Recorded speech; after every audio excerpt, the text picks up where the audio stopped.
Your Royal Highness, Mr. Executive Vice President, ministers, ambassadors, CEOs, ladies and gentlemen, welcome to this 5th session of the IEF-EU Energy and Climate Day.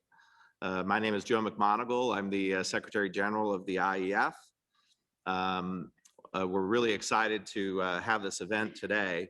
The European Green Deal and the Circular Carbon Economy Platform that the Executive Vice President of the European Commission, Frans Timmermans, and the Minister of Energy of Saudi Arabia, His Royal Highness Prince Abdul Aziz, launched, chart new net zero emission pathways to enable sustainable economic growth globally. Other countries represented here by Her Excellency Tine van der Straten, Minister of Energy of Belgium, and His Excellency Tarek Al-Molla, the Minister of Petroleum and Mineral Resources of Egypt.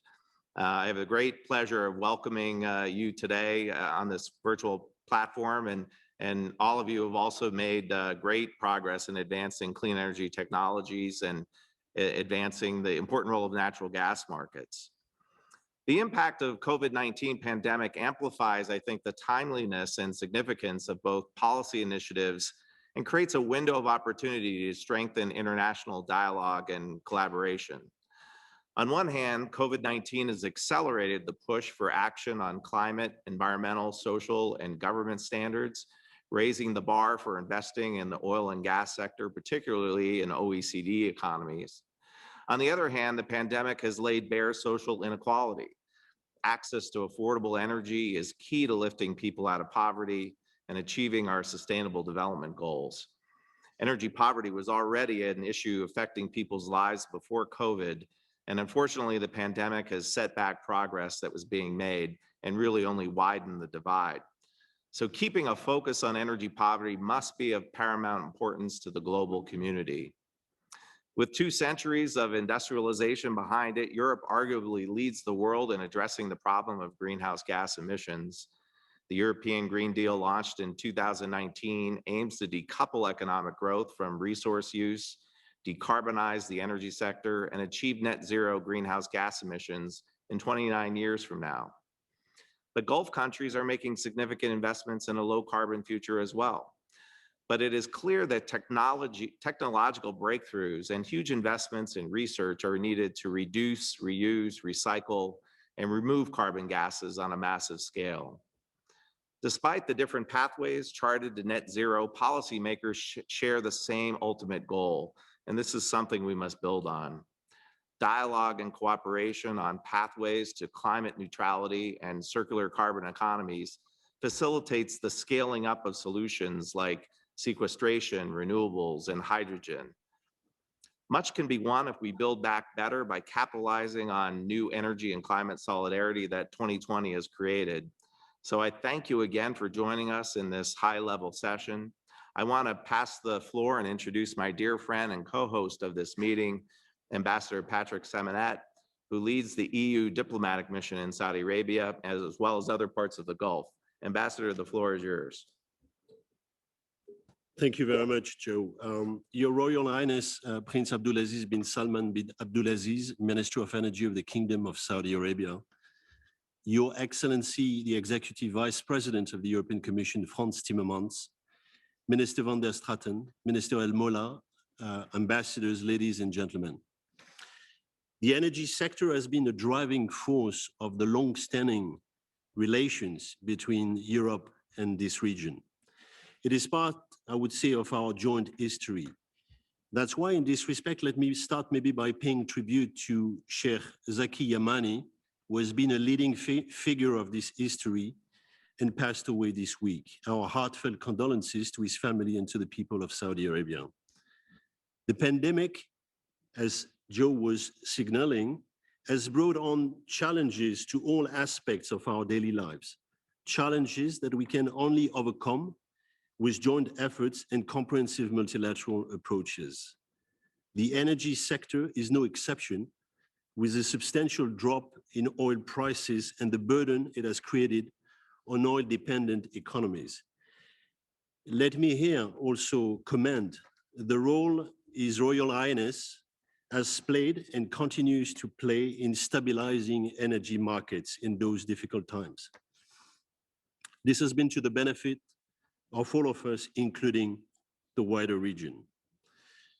But the crisis, as you were saying, Joe, has also brought to the fore the need to engage our economies on a more sustainable pathway and to advance energy transitions, economic diversification processes, and climate policies. Those were precisely some of the most important topics that the Kingdom of Saudi Arabia took up last year as chair of the G20, and they are more than ever relevant for the whole region. His Royal Highness will give us insights on where we should go from here and how to turn commitments into action. Saudi Arabia and many other countries of the region have, as we know, already adopted ambitious programs for themselves. Under the Vision 2030 and under the leadership of His Royal Highness Mohammed bin Salman, the Crown Prince, the Kingdom of Saudi Arabia has taken clear commitments towards economic diversification, as well as the objectives of the 2030 Agenda for Sustainable Development and the Paris Agreement. But he's not the only one, and many other countries of the region and beyond have done so.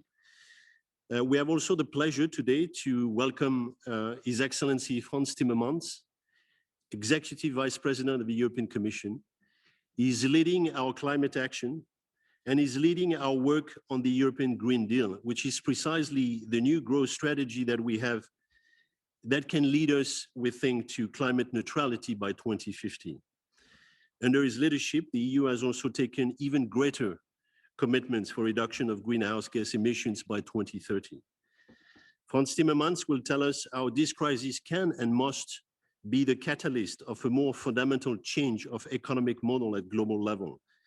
And this is, we feel, in the interest of future generations, whether in the Gulf, in the Middle East, or in Europe, for that matter. I'm also delighted to welcome so many eminent senior government and industry leaders from Europe and the region who will bring their own perspectives. And we hope, with Joe, help to turn our respective commitments into concrete opportunities for increased cooperation, increased trade between our region, and increased investments. I wish ourselves fruitful discussions. Thank you.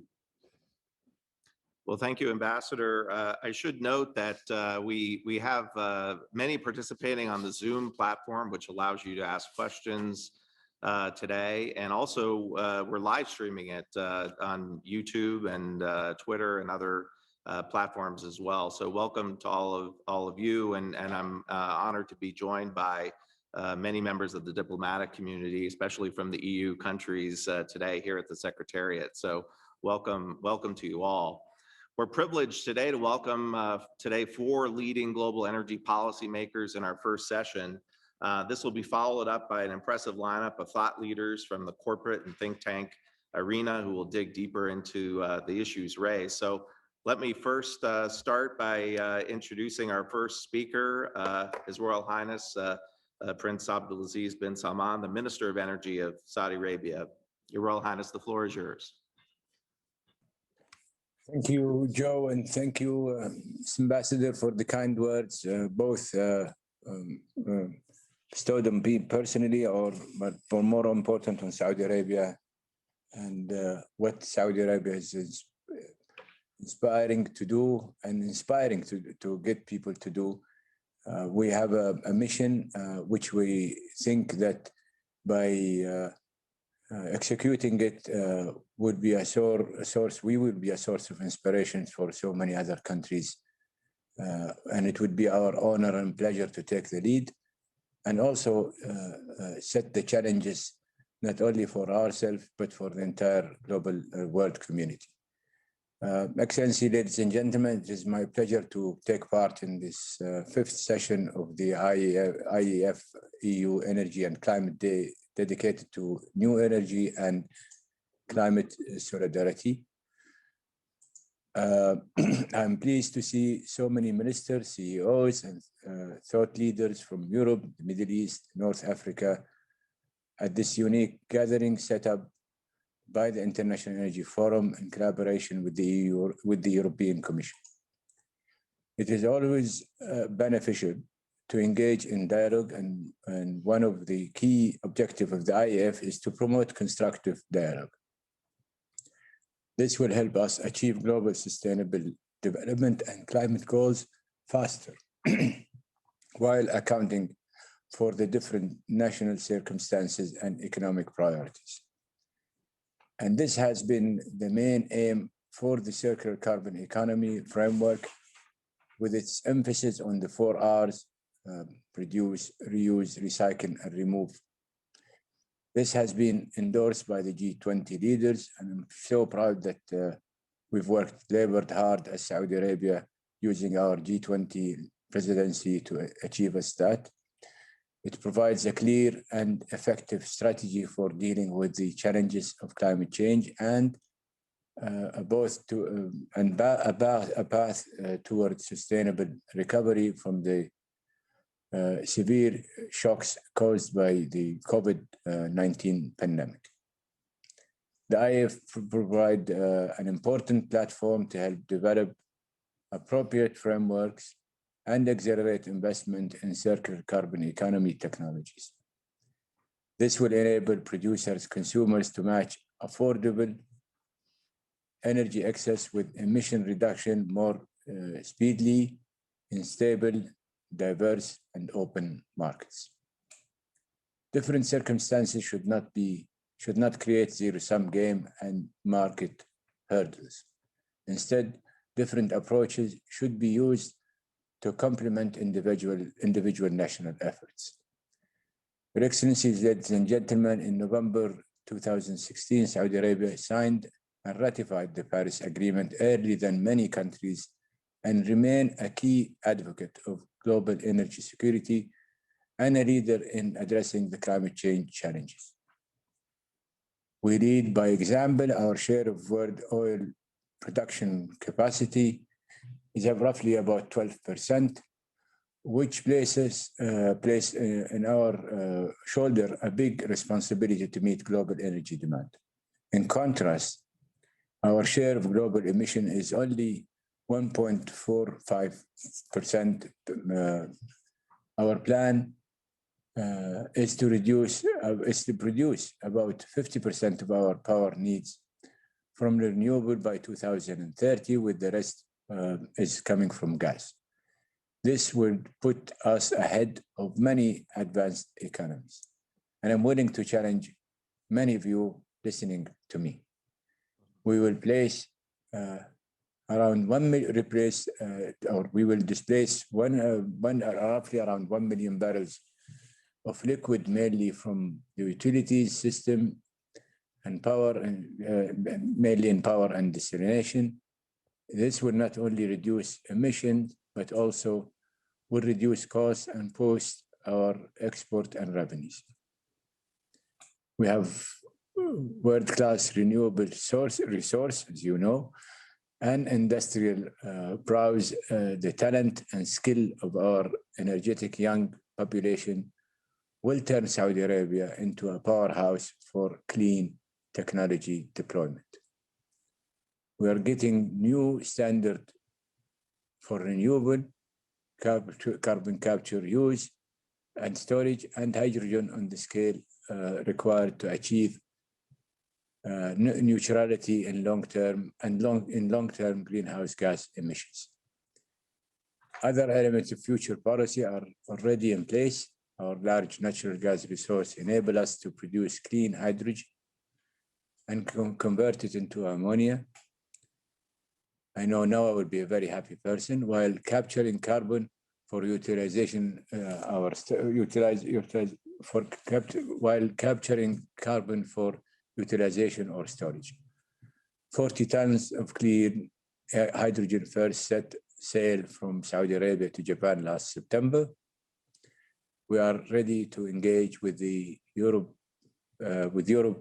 hydrogen strategy through investment and collaboration in the production of solar and wind-powered green hydrogen. We know for certain we are working with Germany on a bilateral agreement, and any additional effort in that endeavor will be most welcomed by Saudi Arabia. Through our hydrocarbon sustainability program, we are looking to prolong the productive life of our resources and optimize economic efficiency. And finally, to strengthen energy security and provide reliable and affordable access to energy for all, we will lead clean energy solutions in the MENA region and progress toward the regional integration of our electricity markets. We have been working hard with our friend from Egypt, from Jordan, and the GCC. Definitely we have a existing grid, and we are also moving towards Iraq, both as GCC countries and bilaterally with Iraq. Hope that these grid and networks will expand in, who knows, you may see us selling electricity one day to Europe. Though we represent different region and economic reality, we face similar challenges and uncertainties. Dialogue on energy and climate has never been more vital. I look forward to continuing and accelerating our cooperation and meeting you in person when Saudi Arabia will be hosting the 17th International Energy Business and Ministerial Forum this year, hopefully somewhere around the end of this year. And thank you very much.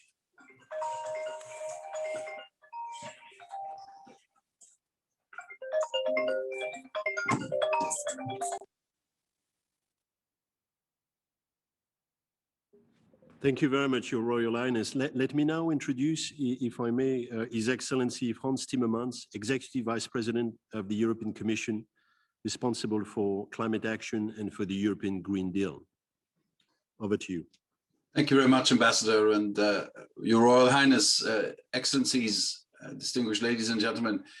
It is a great pleasure to be able to exchange views with you today. And what I would like to do, first of all, is to share with you my sense of urgency. I think we are at a pivotal moment in human history. We are faced with so many challenges all coming at the same time. I wonder whether ever in human history, so many global challenges came together at one time. We're faced with the pandemic, which of course is in everybody's mind today, but this is not the only challenge we have. We are faced with a climate crisis without precedent, a biodiversity crisis. We could lose 1 million species if we don't change our ways. And we're in the middle of an industrial revolution that affects every single human being everywhere on the planet. And then, of course, things are changing very quickly on demographics, economy, etc. So it's a very dynamic situation. And we have, I would argue, only a short window of opportunity to set the world on the right track to reach a situation where we can create prosperity and well-being for the whole of humanity, whilst still living within planetary boundaries. And sadly today, if we continue like we're doing now, we're not within planetary boundaries, and we're set for some serious accidents. Especially the climate crisis and the biodiversity crisis could take us to a couple of tipping points very quickly. If we don't limit the rise of the temperature, if we don't limit the disappearance of species, we might reach some tipping points that would take us over the edge, and then humanity would no longer be in control of its own destiny. Look already what's happening now with 1 degree of temperature rise. We used to talk about once in a decade, once in a generation, storms, droughts, floods, heat waves. They seem to be occurring every year, or even twice a year, 3 times a year, even also in the Gulf region. Our nature is being destroyed by human behavior and by changing weather patterns. The bleaching of coral reef in the Red Sea is a case in point. It is accelerating at a really worrying speed. Again, if we continue as we do today, lives will be upended, land will become unproductive, and all our economies will lose trillions, and we will have serious, serious conflict over water, sometimes too much water, but very often not enough water. The COVID crisis would pale in comparison. And unlike in the pandemic, where we will overcome it once everybody has access to a vaccine, there is no vaccine for climate change. There is no vaccine for the biodiversity crisis. So we really have to change our ways in a fundamental way, all of us. I think also those who say that things should stay as they are. If you want things to stay as they are, everything will have to change, because if things you value, our values, our way of life, our economic prosperity, they can only continue if we change our ways. That's the essence of the European Green Deal, as I would say. It is our new growth strategy. We want to be the first continent to reach climate neutrality by 2050. We aim to make things better for the health and well-being of all and for our joint economic prosperity. We do this to promote a more just society and a competitive and green economy that offers everyone in Europe and beyond the opportunity for a healthy, sustainable future. Already, the ranks of the Net Zero Club are growing. It was a lonely place at the end of 2019, but now Japan has joined the EU and has adopted the 2050 climate neutrality goal. Others aim to achieve net zero emissions around mid-century: South Africa, South Korea, China. Canada announced a new law on climate neutrality, and President Biden has indicated that the US will move in the same direction. And I'm speaking to my American counterpart, John Kerry, almost on a weekly basis. He will come to Brussels also next week. There is finally a sense of a global momentum emerging towards keeping the promise of the Paris Agreement and securing our future on this planet. Net zero emission is becoming the new normal mid-century. And I think that is something everybody can adhere to. And yes, decarbonization will have effects on existing fossil fuel business models, but decarbonization is happening, and it's happening faster than ever before. Look at the investment patterns we see worldwide. Those who try to postpone the inevitable could do so for a little while, but the only thing they will get is higher cost of transition. And they will risk putting their money in what will be stranded assets in the future. No government can tackle climate change alone, but together we can make sure to use COP26 in Glasgow to put the world on track towards a more sustainable future. I think we owe this to our children and to our grandchildren. I think we need to rediscover the beauty of planting trees without having the ambition to sit in the shadows of those trees or to ripe the fruits of those trees for ourselves. Sometimes it's nice to plant a tree and that only your kids and your grandkids can then profit from the shadow. What I see also in Saudi Arabia, a country where 70% of the population is under 30 years old, is, as His Royal Highness has said, an incredible human potential to take not just the country, but the whole region into a sustainable future. So much talent, so much academic success everywhere, so much ambition to be leaders. And I also see a country that is taking up the challenge of progressive energy transition and diversifying its economy away from fossil fuel production. I applaud Saudi Arabia's ambition to become the largest supplier of hydrogen in the world. This is a race we're all in. It's fun to be in a race where it doesn't really matter who wins, as long as everybody moves in the right direction. Your solar energy program to deliver 50% of electricity from renewable sources by 2030. There's not that many European countries that will be in that situation then. I believe Europe and Saudi Arabia should work hand in hand on these important priorities and combine forces to speed up hydrogen investments. Let me be clear. Europe believes that this transition goes beyond energy. And as the world comes out of the COVID pandemic, we have to grasp the opportunity to build back better. Yes, we need more sustainable energy products. Yes, we need new energy infrastructure and low carbon industries working with hydrogen and carbon capture, use and storage. And we need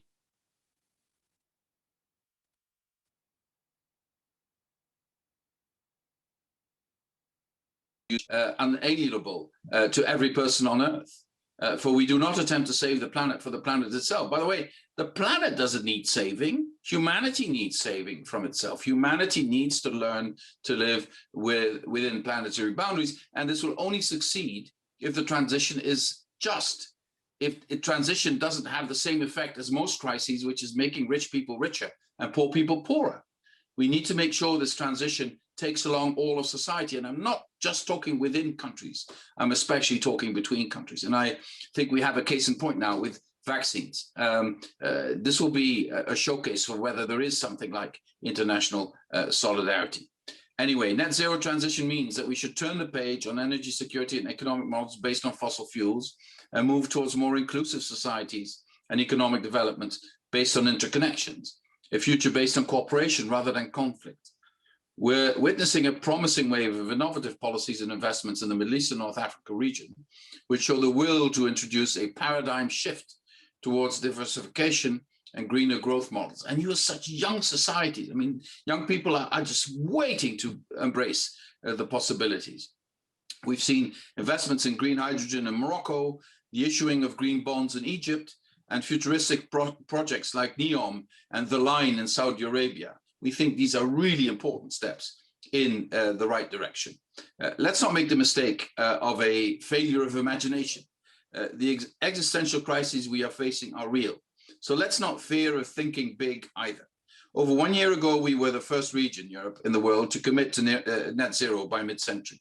Today, countries representing more than 65% of global carbon dioxide emissions and more than 70% of the world economy have commitments to carbon neutrality.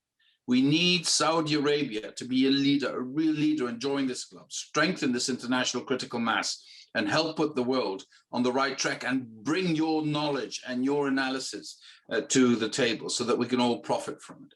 If we work together and we can make this transition a reality, our children will be grateful. If we miss the opportunity in the years to come, and I'm talking about the next couple of years, our children, sadly, will never forgive us. Thank you very much for your attention. Thank you very much, Commissioner Timmermans. Now let me turn to Her Excellency Tine van der Straten, the Minister of Energy of Belgium. Minister, the floor is yours. Thank you, dear Secretary General McMonigle, and dear Ambassador Simonnet, and Your Royal Highness, and all Your Excellencies, ladies and gentlemen. Picture this: we're in 2030. You stand in front of the open window in your office, looking down the city. Clear skies and no smog. The smell of fresh air tells you that spring is coming. You hear birds chirping as electric cars, buses, and trucks drive quietly through the streets. You maybe vaguely remember that only a few years before, you would never have opened the window during rush hour because the air was too full of dust from diesel and exhaust gases. And the sound of motorized vehicles was so loud, you could barely concentrate. You vaguely remember that insufficiently insulated windows made either the heating or the air conditioning your best friend, depending on the weather. And you realize the energy transition has changed our lives. We barely noticed it while it was happening. But now you know that it's about so much more than an imperative to fight climate change. It's about comfort, it's about health, it's about the quality of life. The energy transition, with its integration of different technologies, has made our lives better. Ladies and gentlemen, 2030 is now. If we want this image to become a reality, we, as policy leaders, need to act now. We need to invest today in the energy infrastructure of tomorrow. Remember what happened in 1945, at the end of the Second World War.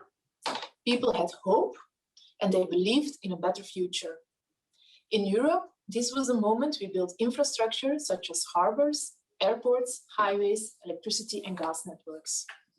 This public spending is the bedrock on which we have built a prosperous society, and we continue to reap the benefits of it. In 1951, in the wake of the Second World War, a crucial decision was made: the creation of the European Coal and Steel Community. Belgium was one of the 6 founding countries. This cooperation was considered as nothing less than a real peace treaty. And what happened in 1951 is also happening today. In 1951, we introduced coal and steel. But with the Green Deal, we are living a paradigm shift from a fossil-driven energy to a technology-driven one, clean and affordable. Yet again, energy is serving as a catalyst for change. In 1951 with coal and steel, in 2020 with the Green Deal. The big difference with the past is that the battlefield is now laying in front of us. It is even more dangerous and global. It is climate change.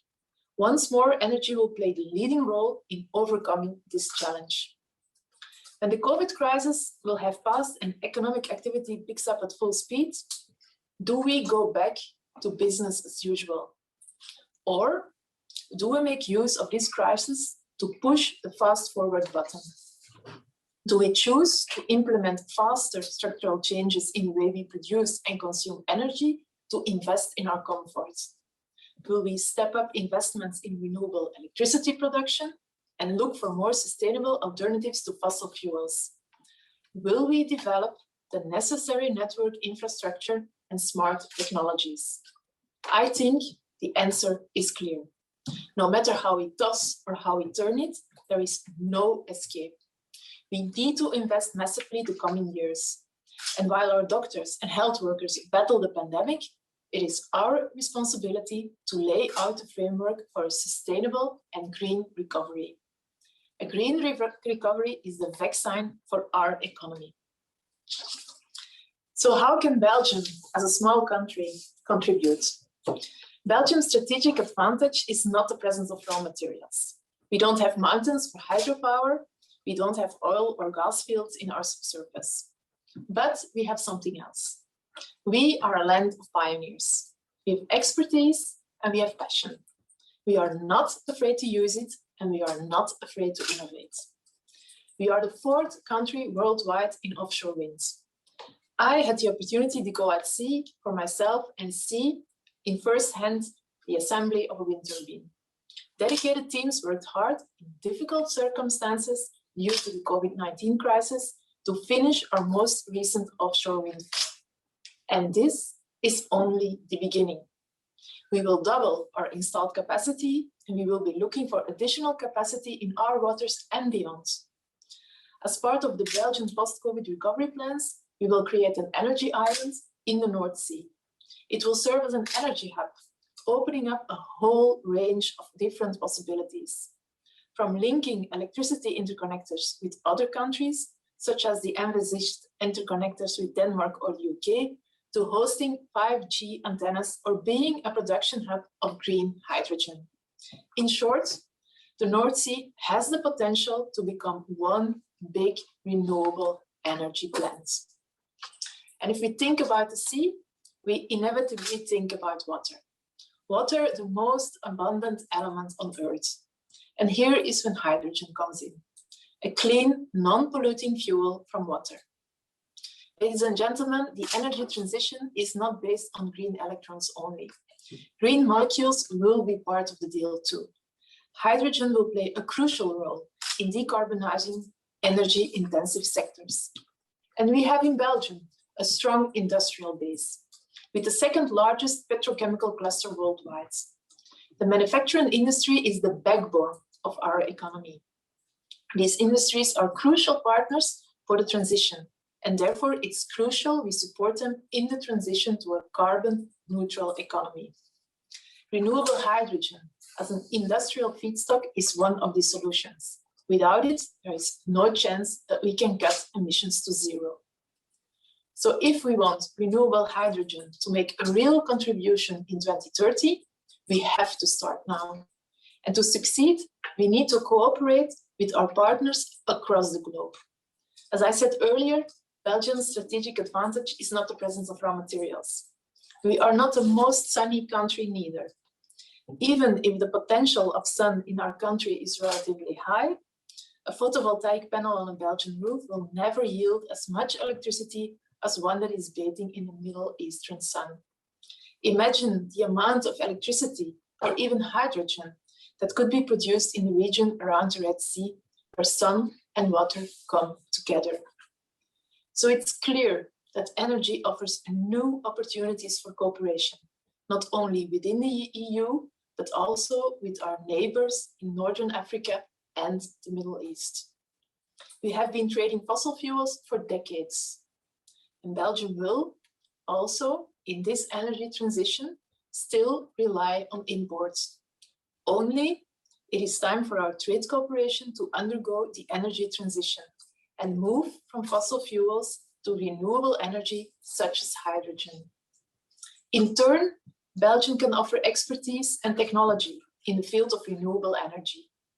Furthermore, Belgium is located in the heart of Europe at an energy crossroads.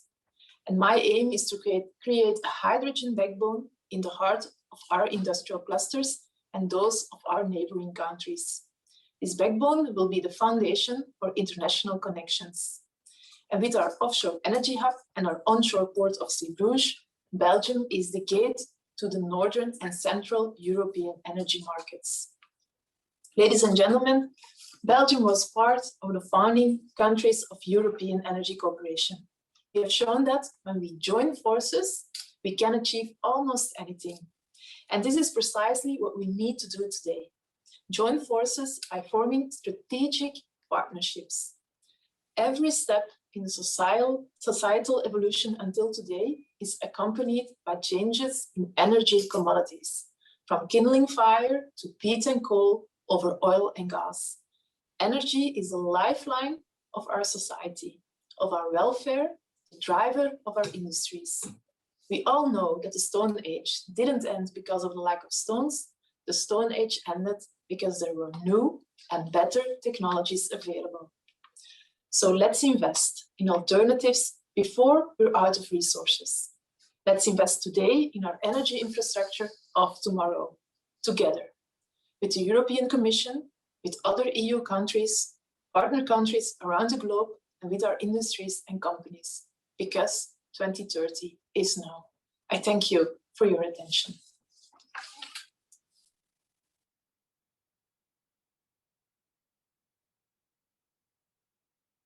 Thank you so much, Minister. May I turn to His Excellency Tarek El Molla, Minister of Petroleum and Mineral Resources from Egypt. Your Excellency, the floor is yours. Thank you very much, Your Royal Highness, Excellencies, ladies and gentlemen. I have to start by thanking you for inviting me to this important 5th IEF-EU Energy and Climate Day. I have to say that Egypt, as a beginning, is really committed to the transition and to have a sustainable energy future, definitely. And we were part of the Paris Agreement. We have done a lot in order to have our fuel and energy transition of choice, the gas. Accordingly, we've been working since few years in accelerating and investing a lot for accelerating our gas projects in order to reach a position where we could have some self-sufficiency. Afterwards, with the self-sufficiency, we could be able to really work hard in generating added value through this less intense carbon emission power of energy, by which we were able to shift and transfer most of our gas-fired electrical power plants to gas-fired plants. We've been able to accelerate and to expand the household network grid connections to more than 12 million households. We are also trying to improve the usage of gas as a fuel. So we are launching a national project for CNG for vehicles. At the same time, we are committed to the energy mix and the diversification, whereby, as you know, also Egypt is a country where we have a lot of sun, and we have developed many solar projects as well as wind projects as well. So we have a lot of ambitions to reach electricity generated by renewables by the year 2030 to reach 42%, and the balance will be generated by natural gas. At the same time, we've been able to do some good energy strategies, MOUs with the EU, signed back with the Energy Commissioner in 2018. At the same time, we are working with both Germany and Belgium regarding hydrogen strategy development, and we are progressing in that field.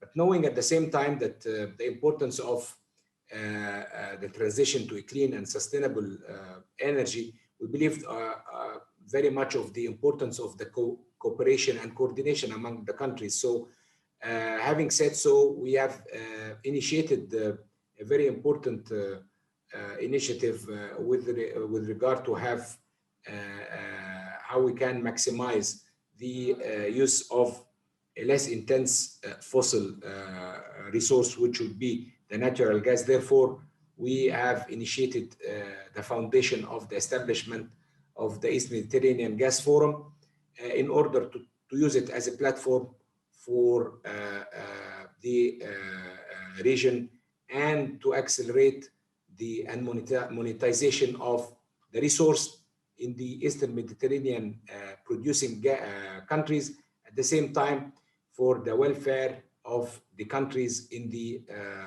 East Mediterranean. At the same time would be a source of reliable supply to Europe for a transition energy as gas, at the same time producing different ways of energy, having less low carbon emissions as well.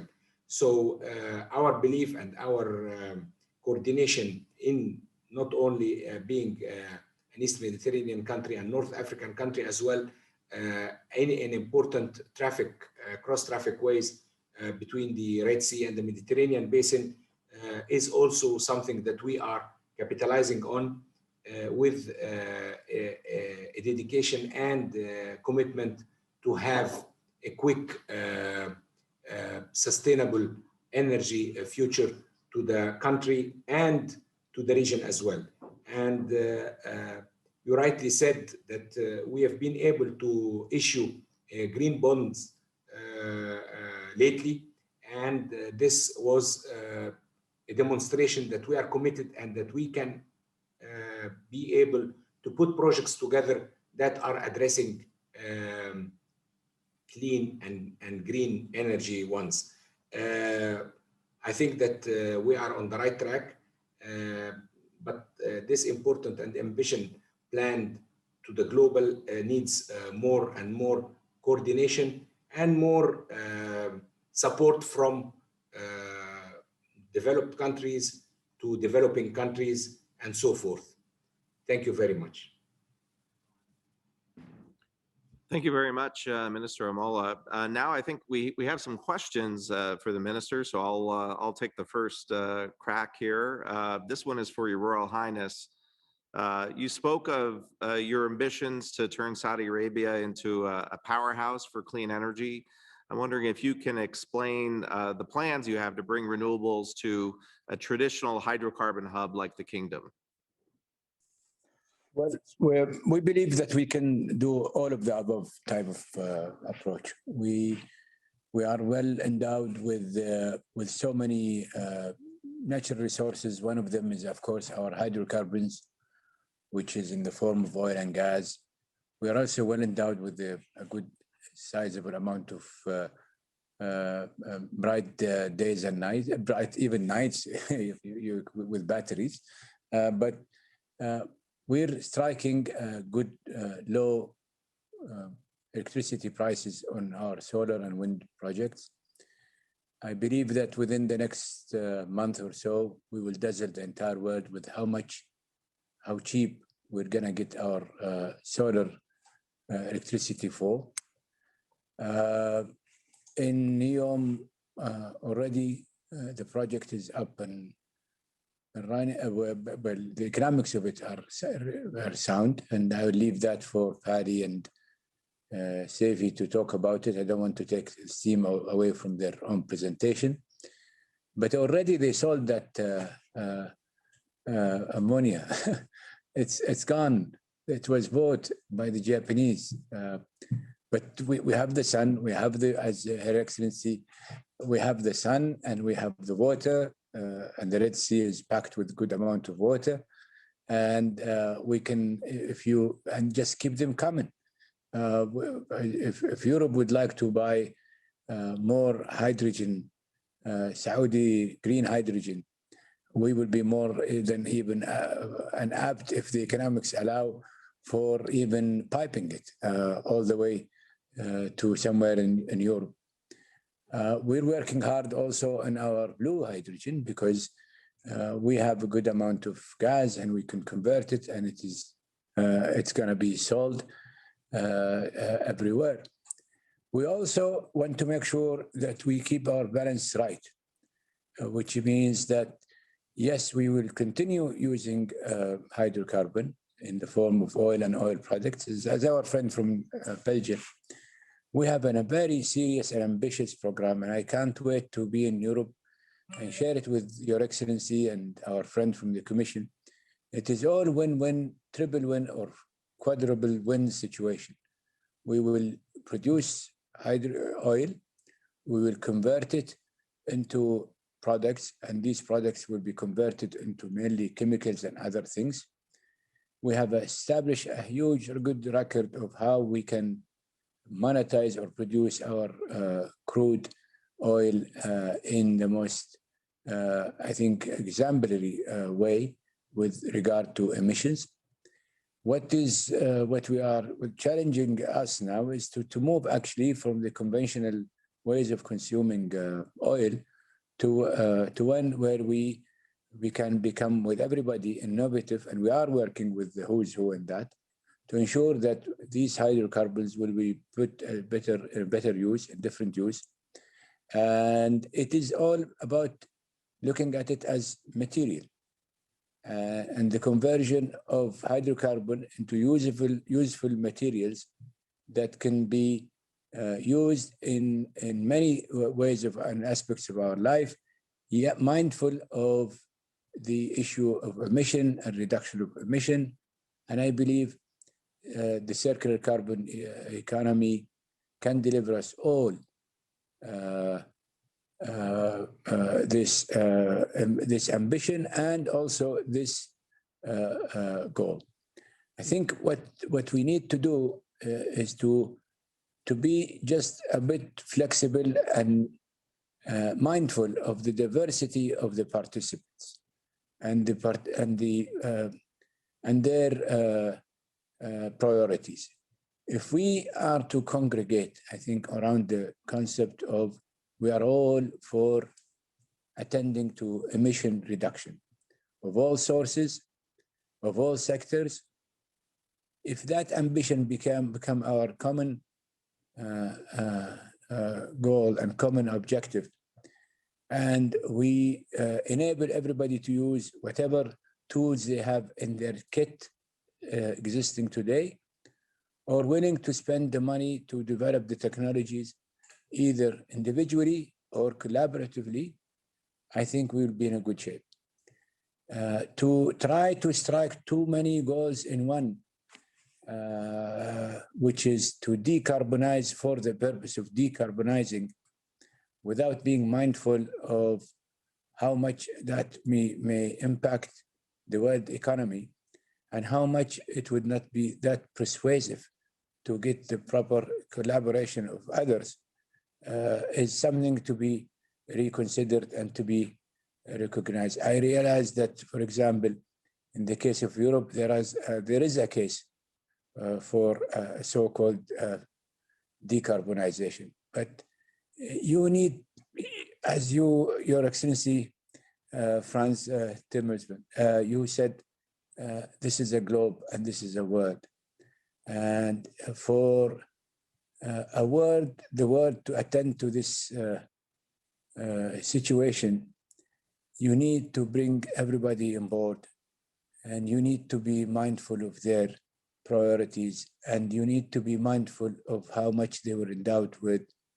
But I can guarantee you that we're opening our hands and hearts and minds to work with everybody to bring solutions and move forward with these ambitions, but with a difference. We're not bragging about it. We're not talking about it.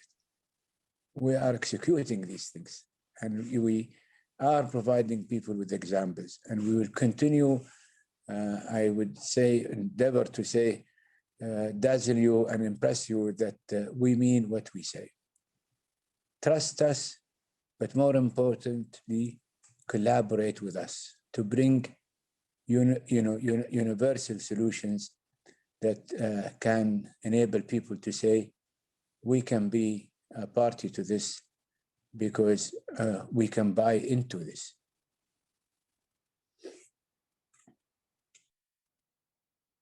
Thank you very much, Your Royal Highness. Question to His Excellency Frans Timmermans on hydrogen. Hydrogen, as far as we can hear it today as well, would be the missing link between renewable and fossil fuel technologies that could hold great promise to decarbonize the energy sector. We have, as EU, we have an hydrogen strategy which states the very ambitious goals of up to 10 million tons of renewable hydrogen in the EU by 2030. So, Your Excellency, could you elaborate on the external dimension of the EU's hydrogen strategy and the trade and investment opportunities that you could see with the EU's trading partners in the Middle East and the Gulf? Thank you.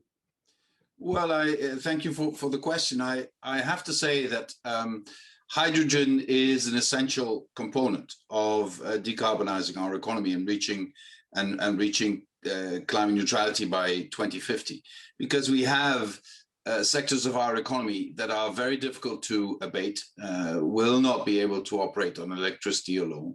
Think of the steel industry, the cement industry, think of heavy transport, think of aircraft, think of shipping, and hydrogen could provide for a reliable fuel and also a fuel that has no carbon footprint. Secondly, hydrogen will be, much of the renewable energy generated in Europe will be generated in places where it is not needed or only partially needed, especially offshore wind, which has an incredible potential, and there Europe, I think, has a lot to offer to the world in terms of technology, but also solar. So we will have to transport the energy generated there to other parts of the world in Europe. And to carry that energy somewhere else, hydrogen is one of the best solutions as a storage of energy and as a way of transporting energy. Now, if that happens also in Europe, just imagine the potential of hydrogen, green, I'm talking about green hydrogen generation in places where there's so much sun that solar energy has a huge yield.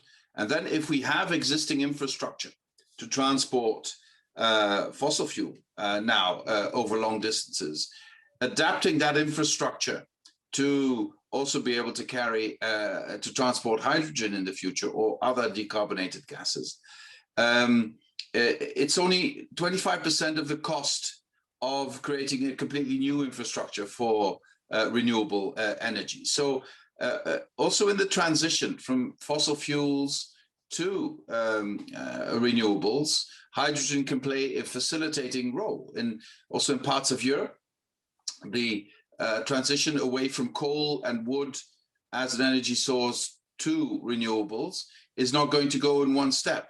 Natural gas will play an intermediary role in that. And if natural gas plays an intermediary role, you need infrastructure. If you pre-fit that infrastructure for hydrogen, you invest also in the future after natural gas. And for some parts in the world, the sound decarbonizing of natural gas is going to be an element of the energy mix of the future. We have made, I remember the early days when we started to talk about CCS. We were always linking it to coal, and it did not work, frankly. But now that we're seeing it in a different context, especially in relation to natural gas, carbon capture, storage and use is becoming an incredibly interesting component of how we reduce our carbon footprint. And I know that Saudi Arabia and other countries in the Gulf region have made enormous strides in that direction as well, as have some European countries. So I would think that it would create, because when I say this, my critics will say, well, you are creating new dependency on external energy providers. But I would say interdependency is one of the fundamental components of stability and security. The Belgian minister, Tina, was just referring to the fact that the whole thing started with coal and steel in Europe. Why? Because we needed to create interdependency. We needed the Germans to know exactly how much coal and steel the French were producing, and vice versa, which reduced the tensions between the countries and created a huge solidarity at the European scale, which is the basis of the European Union. And I think if you look at the wider Mediterranean region, I think on the basis of renewable energy, we could have the same form of interdependency that would provide for more stability for a wider region. Certainly also if you look at the other challenges which are linked to climate change, such as water shortage, droughts, etc., but also looking at demographic developments. Let me stop here. Thank you, Your Excellency. You mentioned Minister van der Straten, so I have a question for her also. In your remarks, you referred to partnerships, and wondering if you could elaborate more on what you meant by that. Thank you. About partnerships, I see this at many different levels. Climate change is a global phenomenon, and therefore we also need a global solution. And partnerships can take form under different forms. And a very concrete example could be our electricity interconnectors. So we have only recently, a few weeks ago, signed a memorandum of understanding between Belgium and Denmark about interconnecting our two countries, because Denmark has a huge surplus of offshore wind in the upcoming years. They could provide 10 million European households with green electricity. And so we are looking into the possibility to have a cable between our two countries to interconnect and to make use of surpluses where we have shortages. And we are also always have been an importer of electricity. And the same interconnections are with the UK, with Germany. And this we can also see at a larger scale. And we should make use of the vast potential of our seas and see them also as interconnectors and not as separators. And this could create a triple win, or as His Royal Highness said, a triple win, and even beyond a triple win. And molecules can be used or can act as an energy carrier to efficiently transport green energy throughout the world, with pipelines, with ships. And so it's through infrastructure that we can create partnerships, but don't forget that partnerships is not only about infrastructure, it's also about people.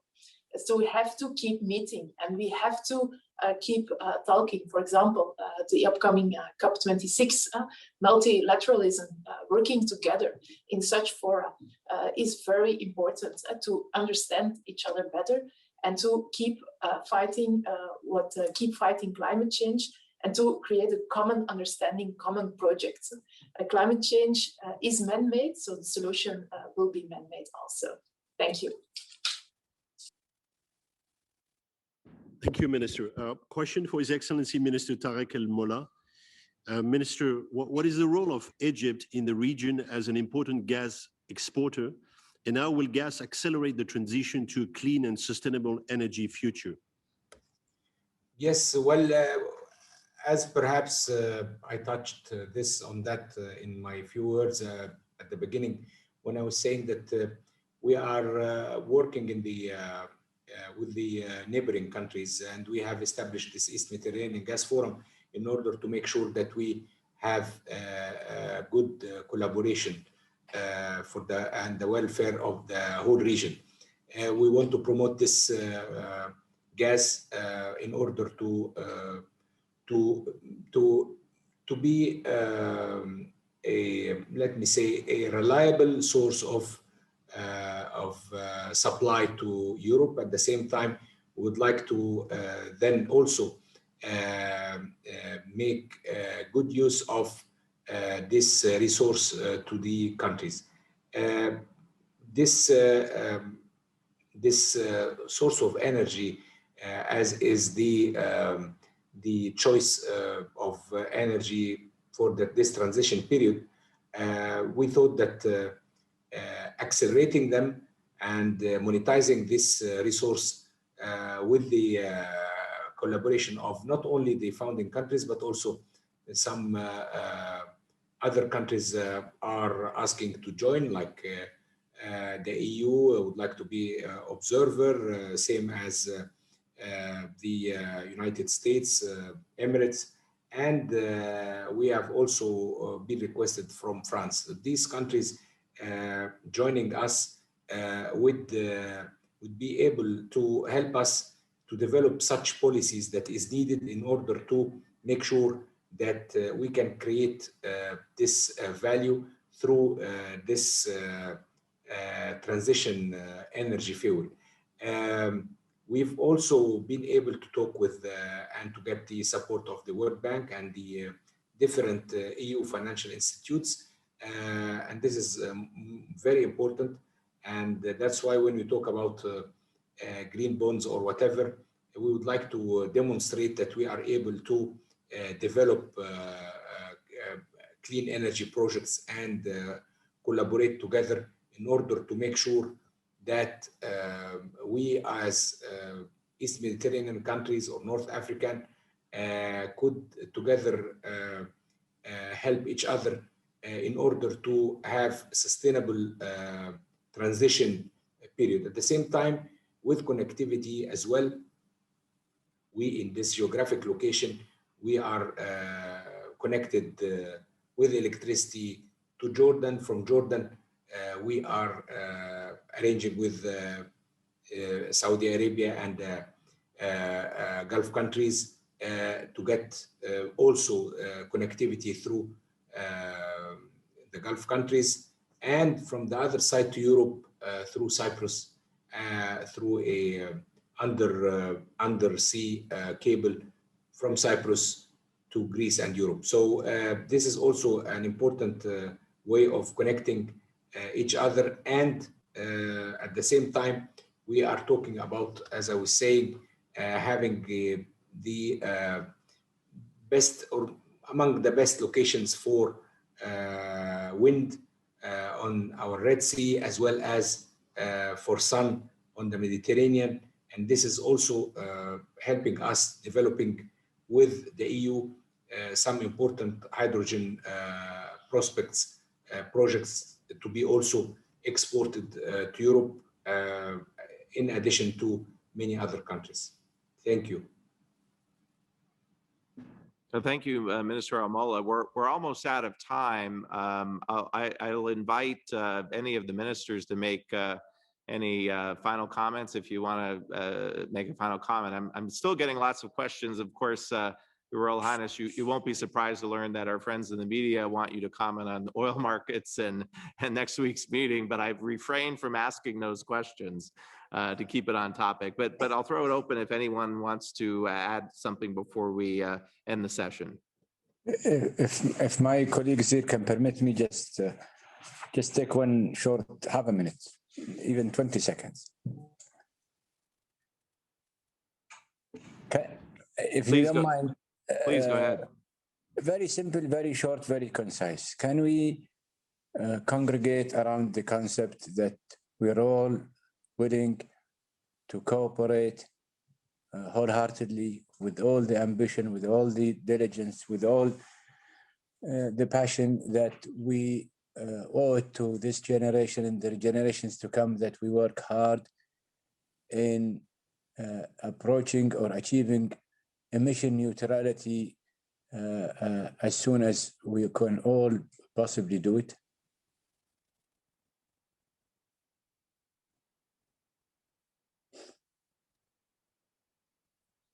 I leave it for your kind gestures.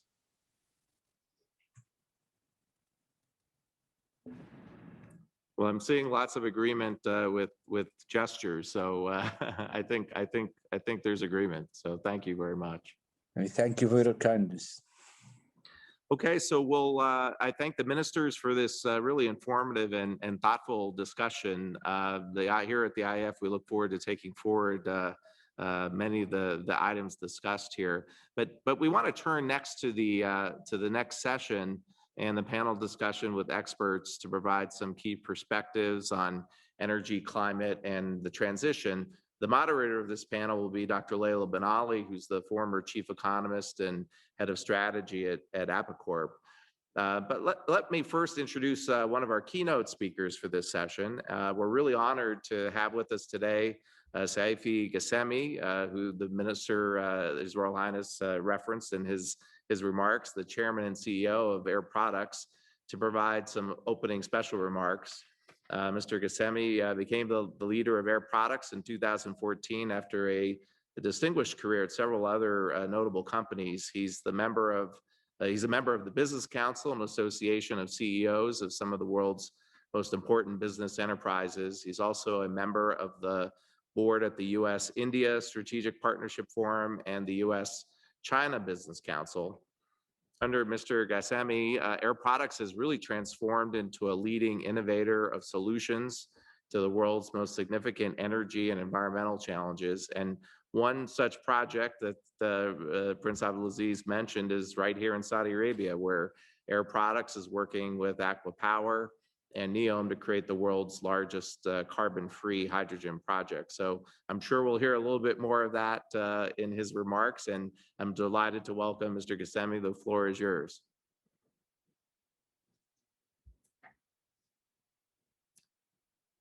I think your microphone is muted.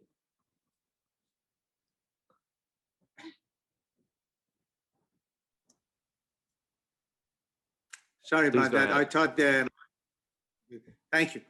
First of all, it is certainly a pleasure and an honor for me to be in the company of all these distinguished panel in the presence of His Royal Highness Prince Abdulaziz. We are very honored to really participate on this. And I also have to say that, as you know, Air Products is the largest current producer of hydrogen in the world. And for me to be on this panel and to hear the word hydrogen mentioned by so many of the ministers is certainly music to my ears. I'm very delighted about that. I would like to just take a second and give a little bit of a perspective, at least from the private sector, about how we look at the energy transition. We think that if you take a time in the future, whether it is 50 years from now or 75 years from now, just about all of the energy that the world needs will be provided by either solar, wind, or hydro. Solar, wind, and hydro, they produce electricity. So we believe that approximately 40 to 50% of that electricity will be used directly as energy. That will be used for light transport, like cars. It will be for heating, air conditioning, cooking, and light industry. But the other half of it will be the electricity generated by these sources will be used to break down water to produce green hydrogen. And the green hydrogen will be the source of power for buses, for trucks, for planes, for trains, and for heavy industry such as steel. So if that is the end, kind of the end game, there is going to be a transition. You're not going to get there. It's going to take a long time. Therefore, during this time, there will be room for all kinds of so-called hydrogen. To keep my comments focused on hydrogen. We today produce, as I said, we are the largest producer of gray hydrogen. That is used for cleaning the fuel that you put in your cars, but it is also used for mobility, to power hydrogen cars in areas that have decided to adopt them. We think that that trend will continue because people will convert to what we call gray hydrogen in order to reduce emission in the cities, irrespective of the fact that hydrogen or carbon, they will still use it because the benefit of that would be that you would have a clean Beijing or a clean Los Angeles or a clean environment in other cities. The next phase will be hydrogen that is produced by hydrocarbons, as His Royal Highness was mentioning, but then you have captured the CO2. And that is what we call blue hydrogen. And there are countries who are very focused on using blue hydrogen in order to reduce, decarbonize. And then there will be green hydrogen. And that is hydrogen which is produced totally from renewable sources. So we, in Air Products, 6 years ago, we decided that since we have been dealing with hydrogen for 60 years, we know the product, we need to be in all three phases of hydrogen. We need to produce gray hydrogen, as we are. We need to produce blue hydrogen, and we need to produce green hydrogen.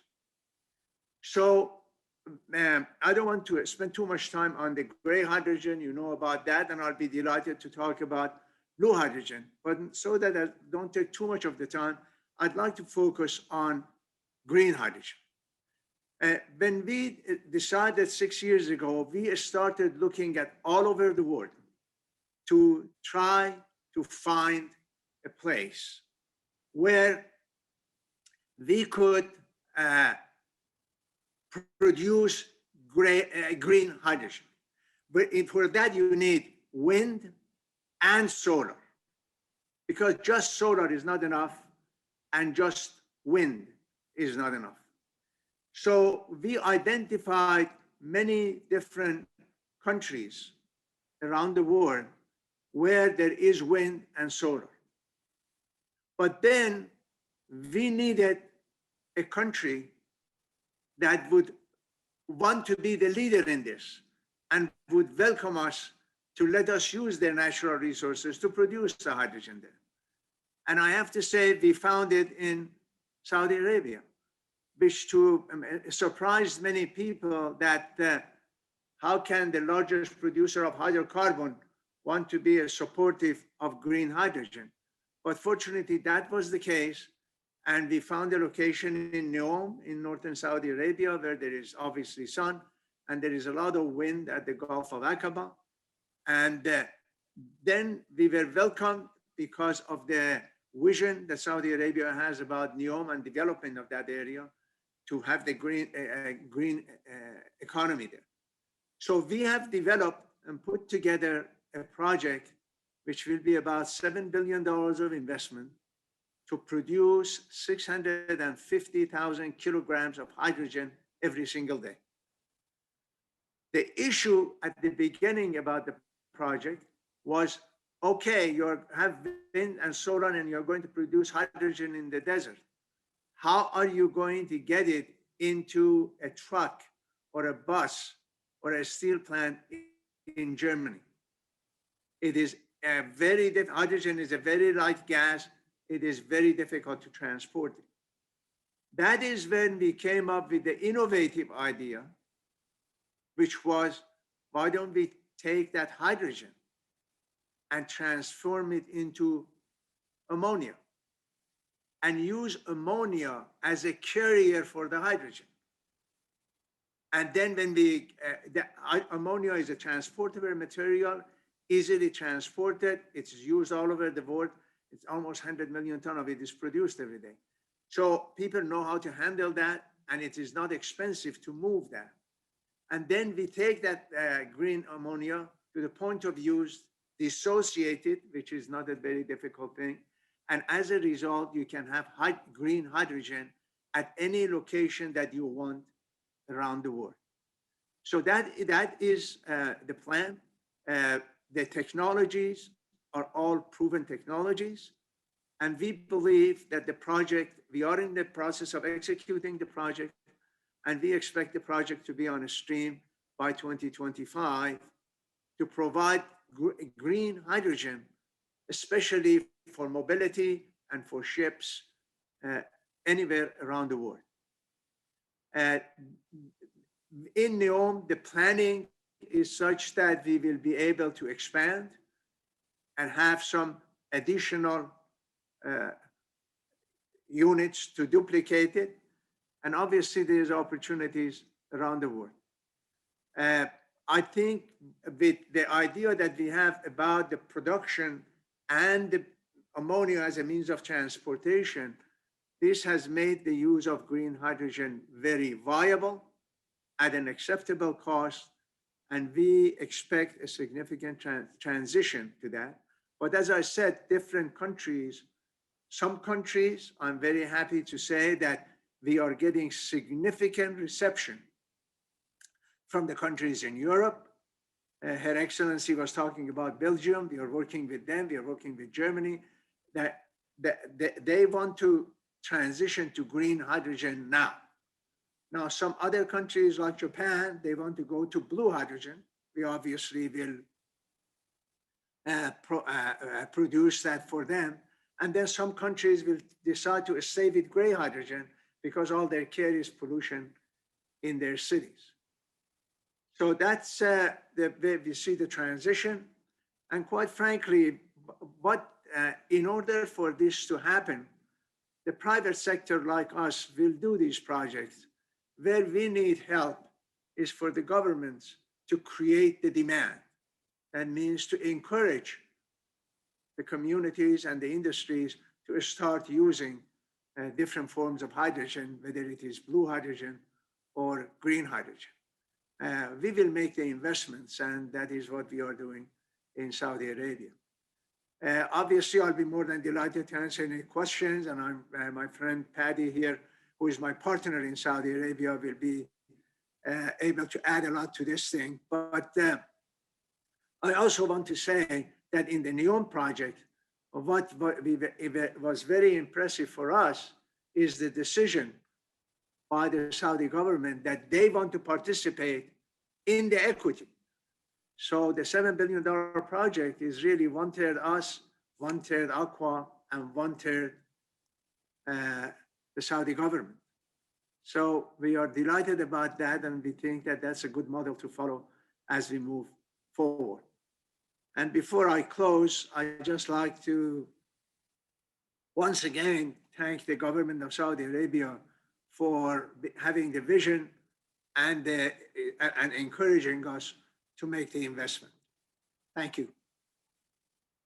Well, thank you very much, Mr. Ghasemi. Just a point of personal privilege. I'm an American, as I think everyone knows, and I'm from Pennsylvania and grew up about 40 minutes from Air Products headquarters, and it's really exciting to see Air Products doing what it's doing today on the global stage. So anyway, thank you for that. Let me introduce your partner in this project, Pat Bentham, CEO of Aqua Power. Patty's career in the sector spans 40 years.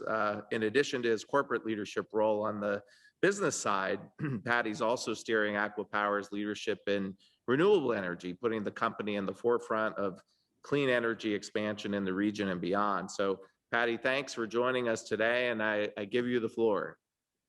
Thank you. Thank you for that generous introduction, and I'm truly delighted.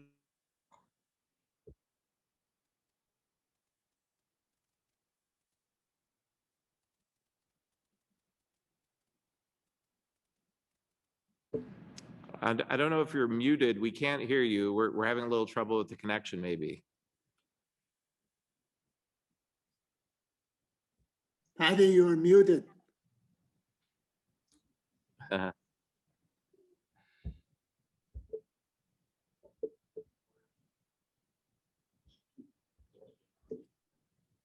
We heard him at the beginning, so let's see.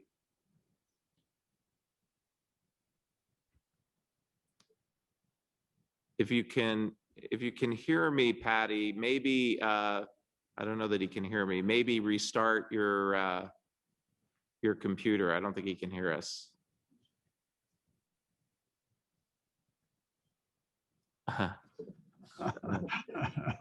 Oh, you know what? He's Patty. We can't hear you. We can't hear you. No. Maybe restart.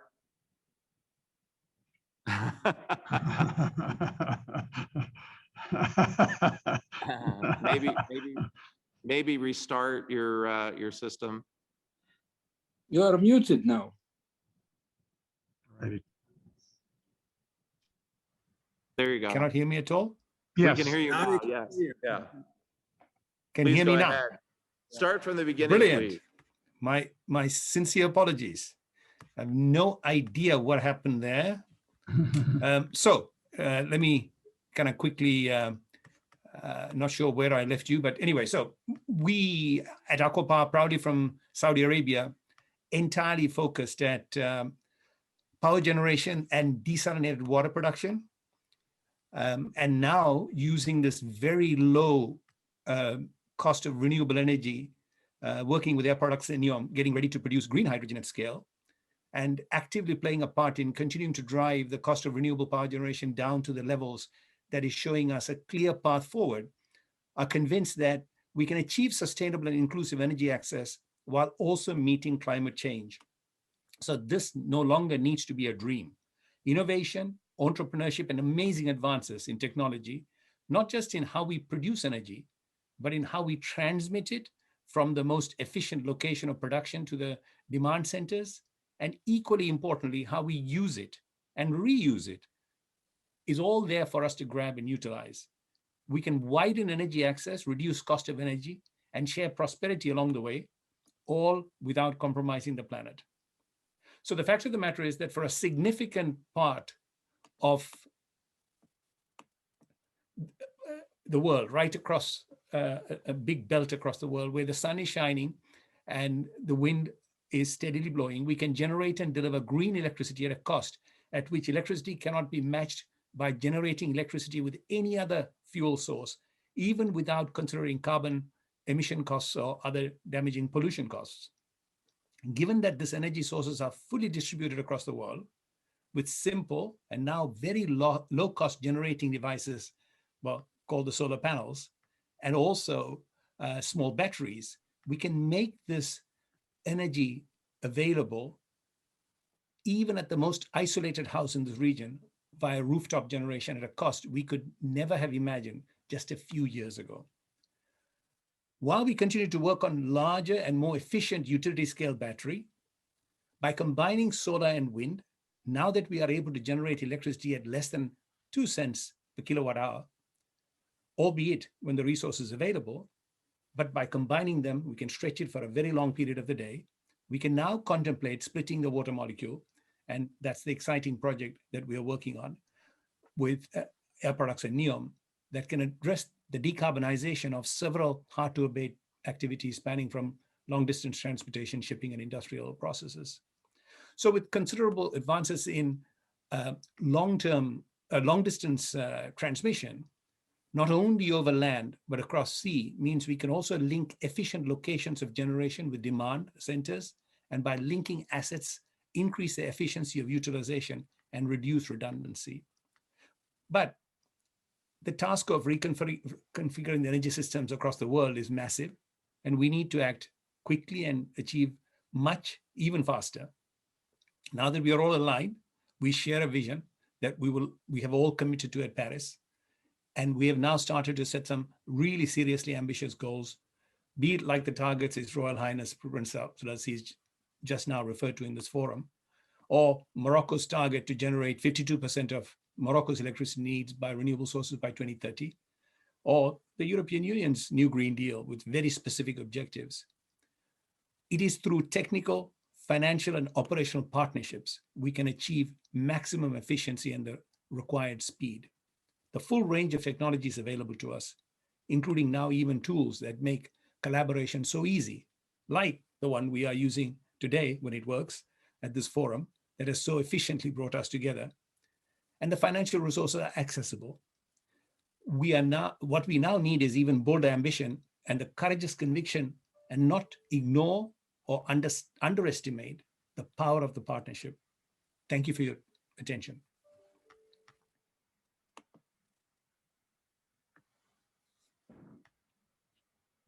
My turn. Thank you very much. Thank you very much, Seifi and Paddy, for your enthusiasm as usual. We have a technical issue with Paddy. Right. So I would like to thank you both for your enthusiasm as usual, but also for your leadership of the private sector participation in the energy sector, and your commitment to continue to invest in these critical and scalable technologies. And I think we will talk a lot about scale in the next session that I'm happy to moderate. Your Royal Highness, ministers, ambassadors, ladies and gentlemen, it is really my pleasure to moderate this panel. Typically, when it comes to clean energy and abatement technologies, I think some would stress the need for a material carbon price to encourage investments. And I personally recall, because I was in Paris, how the downturn in EU carbon markets were actually one of the major reasons why many projects stalled. If I take the example of CCUS projects that we haven't talked about a lot today, I think the ability to mobilize resources stemmed from the convergence of three key factors. I mean, factor number one is the existence of a revenue driver, typically enhanced oil recovery. Factor number two, relatively low cost of capture. We mentioned the examples of fertilizers or gas processing industries as opposed to cement and steel. Factor number three, of course, strong balance sheet or government grants. But I think the scale required in the case of CCUS is huge, and the math is simple. If 9 to 10% of gigatons of CO2 have to be abated using CCUS by 2040, this will require more than 2,000 large-scale CCUS facilities compared to around 19 to 20 today. So the convergence of these three factors that I mentioned is not replicable at this large scale. And in the absence of a clear carbon price signal, we will need more than some factors of success converging. So with increasingly electrified, digitalized, and localized economies, I think we will need efficient storage solutions, stronger networks, stronger interconnections, and the cooperation and solidarity that they entail, like highlighted by His Royal Highness, multiple fuels, multiple technologies, and progressive policies and regulatory framework.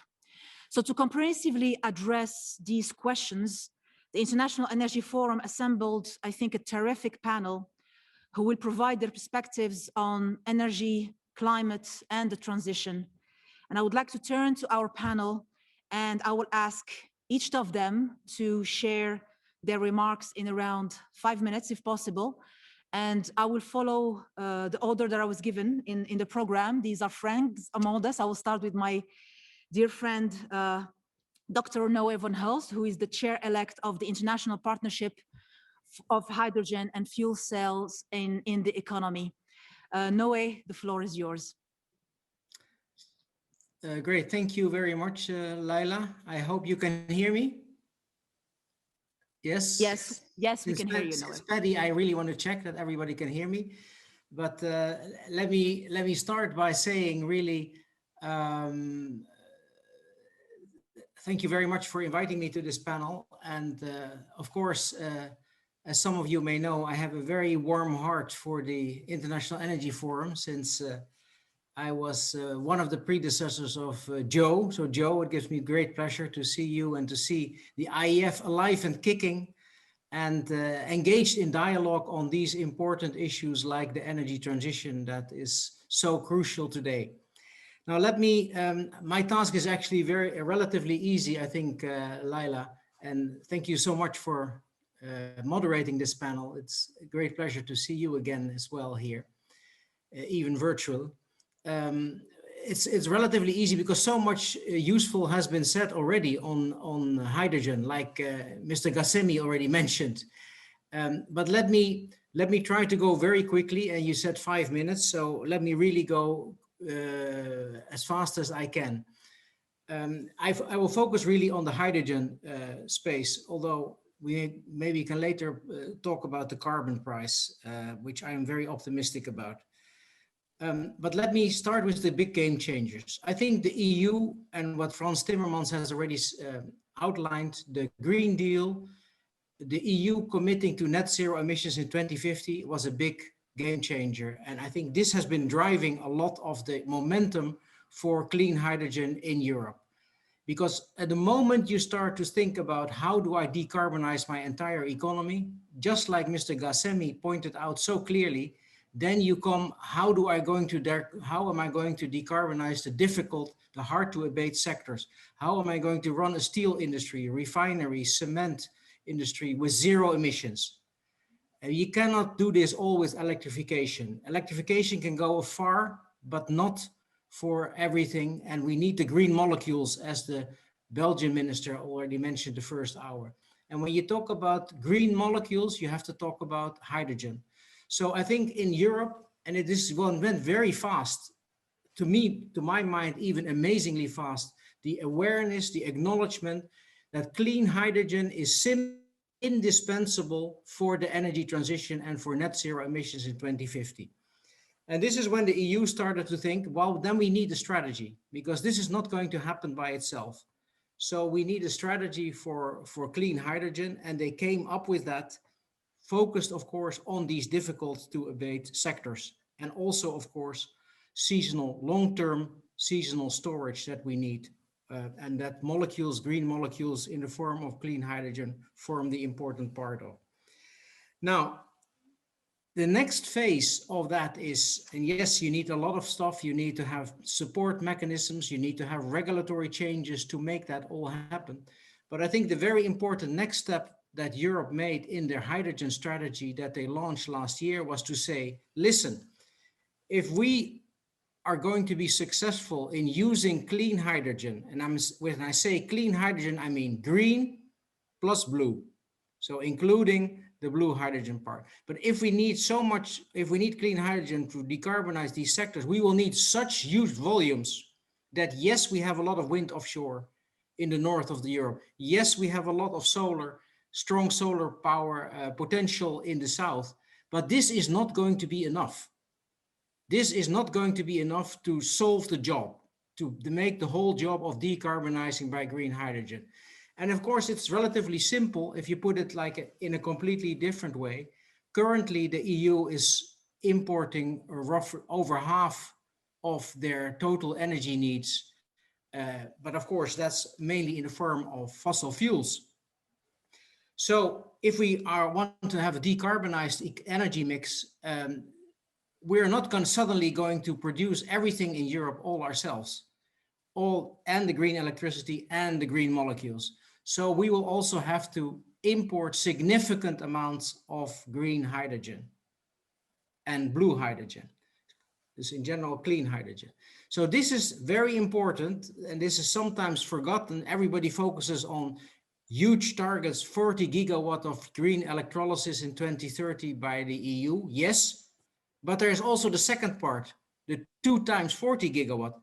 40 gigawatts that we think should be installed outside of Europe and should help basically the imports to Europe of this green hydrogen. And then I'm not even talking about the blue hydrogen, which you need to add up to that. So to make a long story short, the point that I want to make is successful hydrogen strategy for Europe implies not only scaling up the domestic production in Europe, but also implies building up huge trade with other regions. And of course, we are already eyeballing in that sense. Morocco has been mentioned, North Africa, but obviously you need to extend that also to the Middle East, which is all very close. So Mr. Timmermans, of course, who was with us in the first hour, he mentioned also in the European Parliament, clean hydrogen can be the bridge between Europe and North Africa. And if I extend it, I would say to the whole region, to the whole MENA region, including, of course, the GCC countries, etc. Why? Because we need so much of it. And that brings me to my last point. I think there is that the clean hydrogen and the trade in clean hydrogen, potential huge trade between Europe and MENA countries can be a big, big game changer and can be really helpful in building that new kind of interdependency, which is built on, which is going to help the energy transition in all the in win-win in Europe, but also in the Middle East. Now, let me finish by the big potential that I see, Laila, with the Middle East. Luckily enough, and I'm very encouraged by the words of His Royal Highness Prince Abdulaziz in the first hour, that he wants to lead the way. And of course, you have this fantastic project in NEOM, but we know that more is happening. The Saudi Aramco is working on more stuff in clean hydrogen. We know that the UAE is working. Oman, I see my good friend Adnan, who will tell us what Kuwait is doing, and I know he's up to a lot of good stuff there as well. So there's a huge, you can prolong the life of your assets by turning it into green and blue hydrogen, we're developing, green hydrogen, but by prolonging the fossil fuel assets by turning it partly into blue hydrogen gradually, and then export that to those countries and regions like Europe who need it so much. And of course, I'm not even talking about Japan, Korea, and others. Let me finish to be very concrete. I think that Europe, the EU, and the Middle East countries, GCC, for instance, could develop a joint program of investments, inviting investment in setting up of import-export joint ventures to develop these new value chains between Europe and the Middle East, that the NOCs can also come on board to invest in that. The sovereign wealth funds can put money into that. I think we definitely need kind of a push, because it's not all going to happen by itself. We need to, also the governments need to adopt this kind of approach. And I think this could be extremely productive. And last but not least, as chair of IPHE, IPHE is a government network of countries that are working on hydrogen, and it's totally open for any country that wants to join. And I think that the UAE, the Saudi Arabia, and other countries that are working should also at least join us as an observer to see what is happening. We exchange a lot of information on the hydrogen space and how this can be pushed forward in the years to come. Thank you so much. Thank you very much, dear Noe. I hope we will have the time to get back to some of the important questions that you raised, but always inspiring to talk about hydrogen with you indeed. I would like to turn now to Mr. Adam Seminski, our dear friend who is president of the King Abdullah Petroleum Studies and Research Center, CAPSARC, in Riyadh. Adam, a pleasure to see you. The floor is yours. Thank you, Leila, and a great thank you to Joe at the IEF. And Joe, I'm from Central Pennsylvania. I know right where Allentown is, and I'm gonna visit Patty there sometime and take him fishing in Central Pennsylvania. And thank you very much to the IEF and to the EU, to the organizers. I think this has been a great forum. I'd actually like to use my 5 minutes to answer a couple of the questions. There was one question early on that said, how would you compare the circular carbon economy framework to what the EU is doing with the Green Deal and the emphasis that has come from the EU, but around the world on the circular economy? And let me just start off by saying that the whole concept of the circular carbon economy is to take everything good in the circular economy, which is reduce, reuse, and recycle, and then add a fourth R, remove, to provide a more complete set of solutions, a greater number of options. And so there's actually a lot of compatibility between what the EU is doing and the circular carbon economy concept that was advocated by the Kingdom and His Royal Highness Prince Abdulaziz with the G20 energy ministers, and then actually endorsed at the G20 summit. again, let me remind everybody that a narrow focus on just reducing fossil fuels has problems. One problem is you're going to underutilize your existing infrastructure, and that's very expensive. You're going to reduce energy access and reliability. And third, as His Excellency Ambassador Timmermans said, there are a lot of industries where there's no practical solutions, hard to abate: aviation, other transportation, metals, cement, and so on. And this is where remove can come in and play a part, as can hydrogen. I want to bring this down to, rather than, trying to talk about the circular carbon economy and why I think it makes sense, let me talk about what the decision criteria that we should all be using. What makes sense? What are we trying to accomplish? 5 things. We want to encourage large-scale deployment of the technology that will get us towards our climate goals. Secondly, we want to provide incentives for innovation. We need new technologies to build on.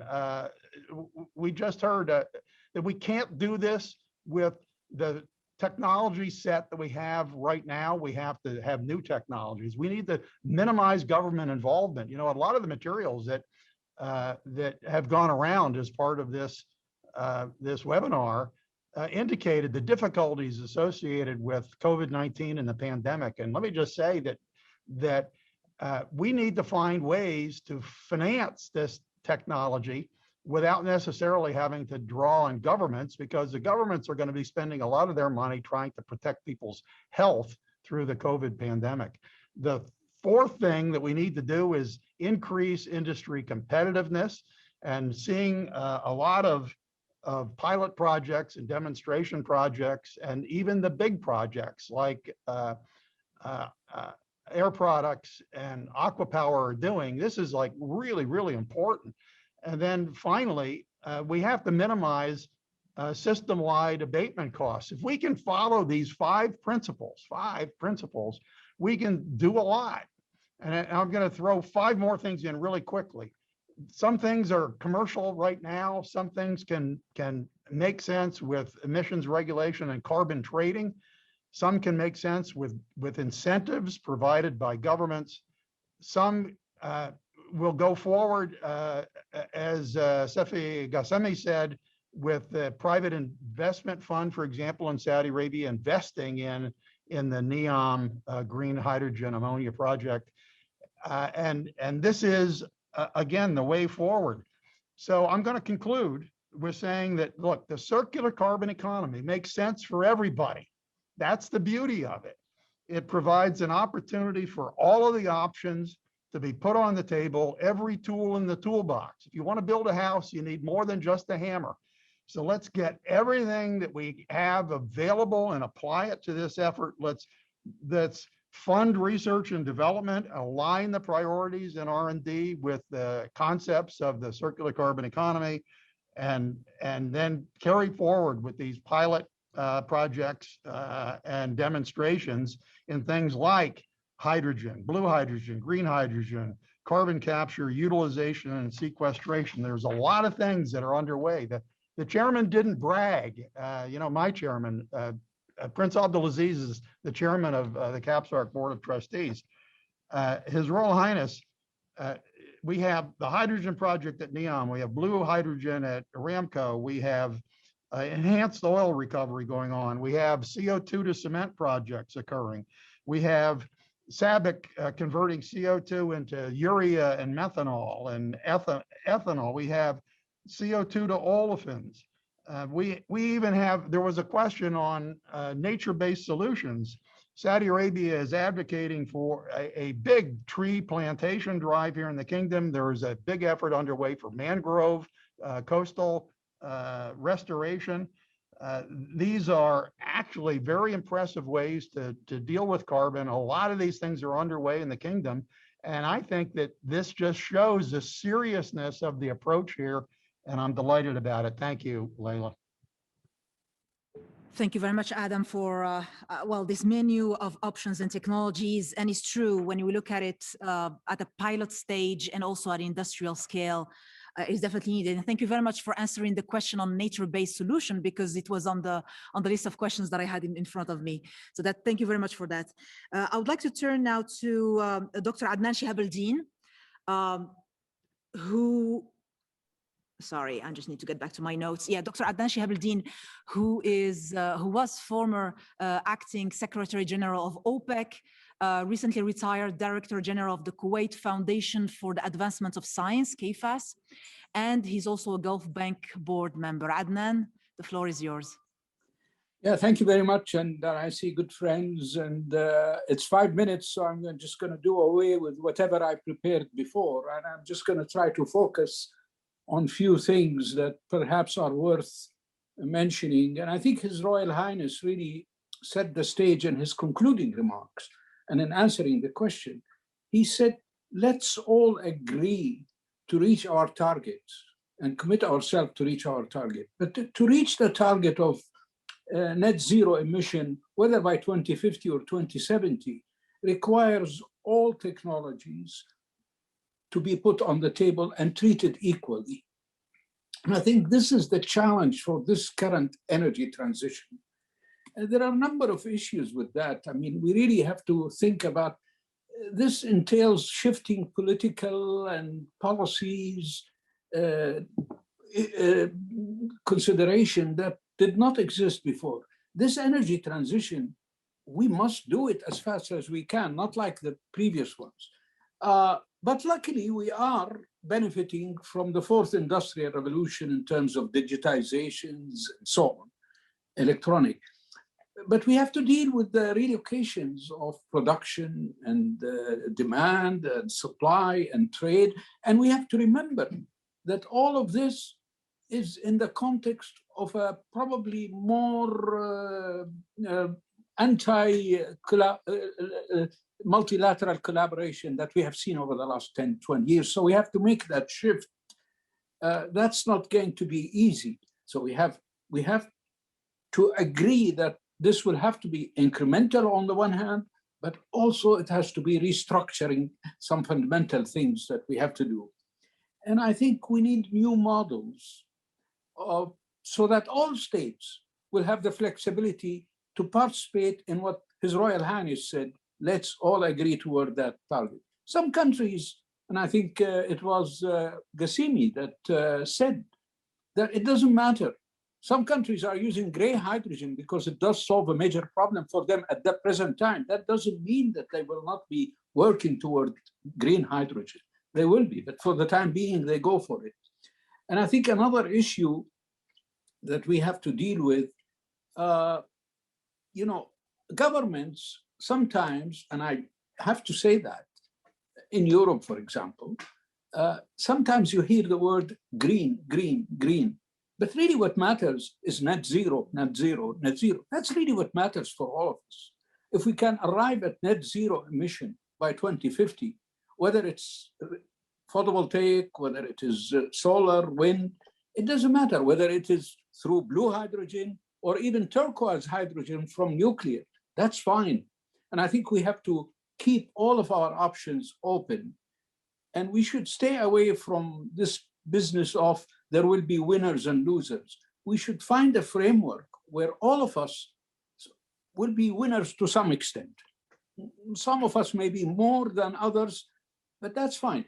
So in Europe, Europe has taken the lead over the last 20, 30 years, and through setting the target of net zero emission by 2050, that was a game changer, and others. But of course, if you really look at Europe, they have so many initiatives. I mean, I've looked at the number of initiatives in Europe, the 2030 climate energy framework, the emission trading schemes, promoting low carbon technology, electricity market, and now they're talking about carbon border adjustment mechanism, taxations, taxonomy. That's all good, but you are not working alone. Europe cannot be working alone. It's working with also other partners, like in the MENA, in the Gulf countries, and Russia, and China, and the United States. So we need a framework. The Saudi Arabia framework, and Adam spoke about it, and His Royal Highness spoke about it. The circular carbon economy is a great framework, a great tool that allows everybody to participate. But, and here is my final point, but you cannot just do all of this collaboration without having some agreed upon rules. What are the rules that we really need? We need to commit ourselves to have a way to measure, verify, and report and certify greenhouse gas emissions from all energy industries and energy uses, and to identify institutions that can do that. Is it going to be the International Energy Forum that will do that? Is it going to be a new entity? We don't know, but we have to do that. And I think to do that, we need some action plan. And I will just highlight an action plan that we are proposing to the T20 in Italy, building on what we did last year in Saudi Arabia. We need an action plan that agreed upon by the G20 and the broader community to measure carbon content in a precise way and consider life cycle for the product. Because if we don't do that, how are we going to handle the way that what we call the carbon leakage issues? So we need to do that. We need to report emissions. All countries have to report emissions in a uniform way and transparent way. And then we have to have a way to certify greenhouse gas content of all products and uses, including energy uses.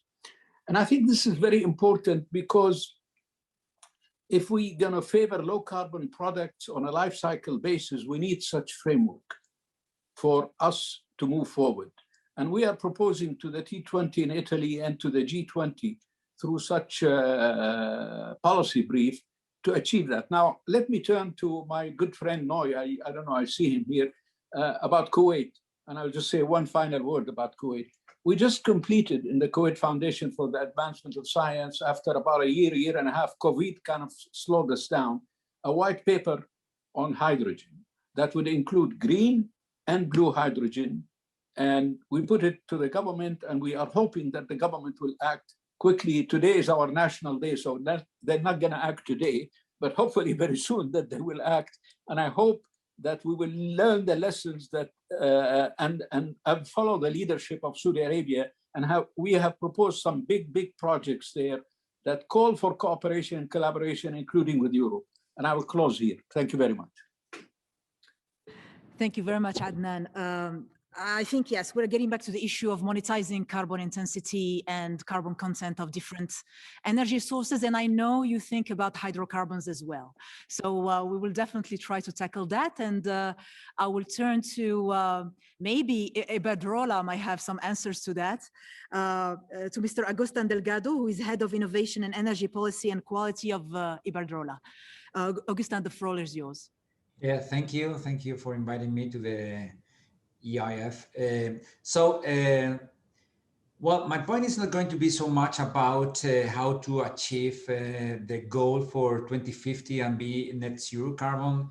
And so we have been speaking in this forum so far a lot about hydrogen and how can hydrogen be the tool for the hard to abate sectors and those 20 or 30% of energy uses that are very difficult to electrify, right? So I would like to talk more about what can be done in the next decade, next 5 years, next 10 years, to really reduce the CO2 emissions in our world while increasing the competitiveness of the energy supply in many countries.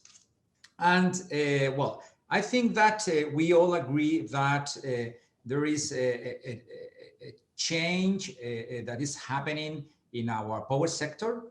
Probably it will transform the whole energy sector in the future. But I think we all can agree that the power sector is suffering, or it's in the middle of a huge transformation. I would like to put as an example the case of Spain. 74% of the power, the electricity in Spain after this decade will come from wind, sun, and hydro, right? So 74%. This means that we can say that most of the electricity will be decarbonized at the end of the decade. And I can tell you that this is going to happen because there is no subsidies anymore, and there is let's say money ready for the investments in those renewables. So the whole energy landscape in Spain is going to change. Coal is being closed, nuclear is being closed also, and a huge amount of renewables is coming online. And this is going to be done with also the decrease in the cost of electricity because of the low cost of solar, the low cost of wind, the resources that we have in hydro here will mean that the cost of electricity will go down with time. This is not only the case for Spain, but it's the case for many countries all around the world. Most of the countries will have enough solar resources. For those who doesn't have, will have wind resources, offshore wind, and so forth. So we can count that power in many countries in the world will be decarbonized in this decade. So then it comes to the well, how about the intermittency, the system that has to be done, the storage and so forth.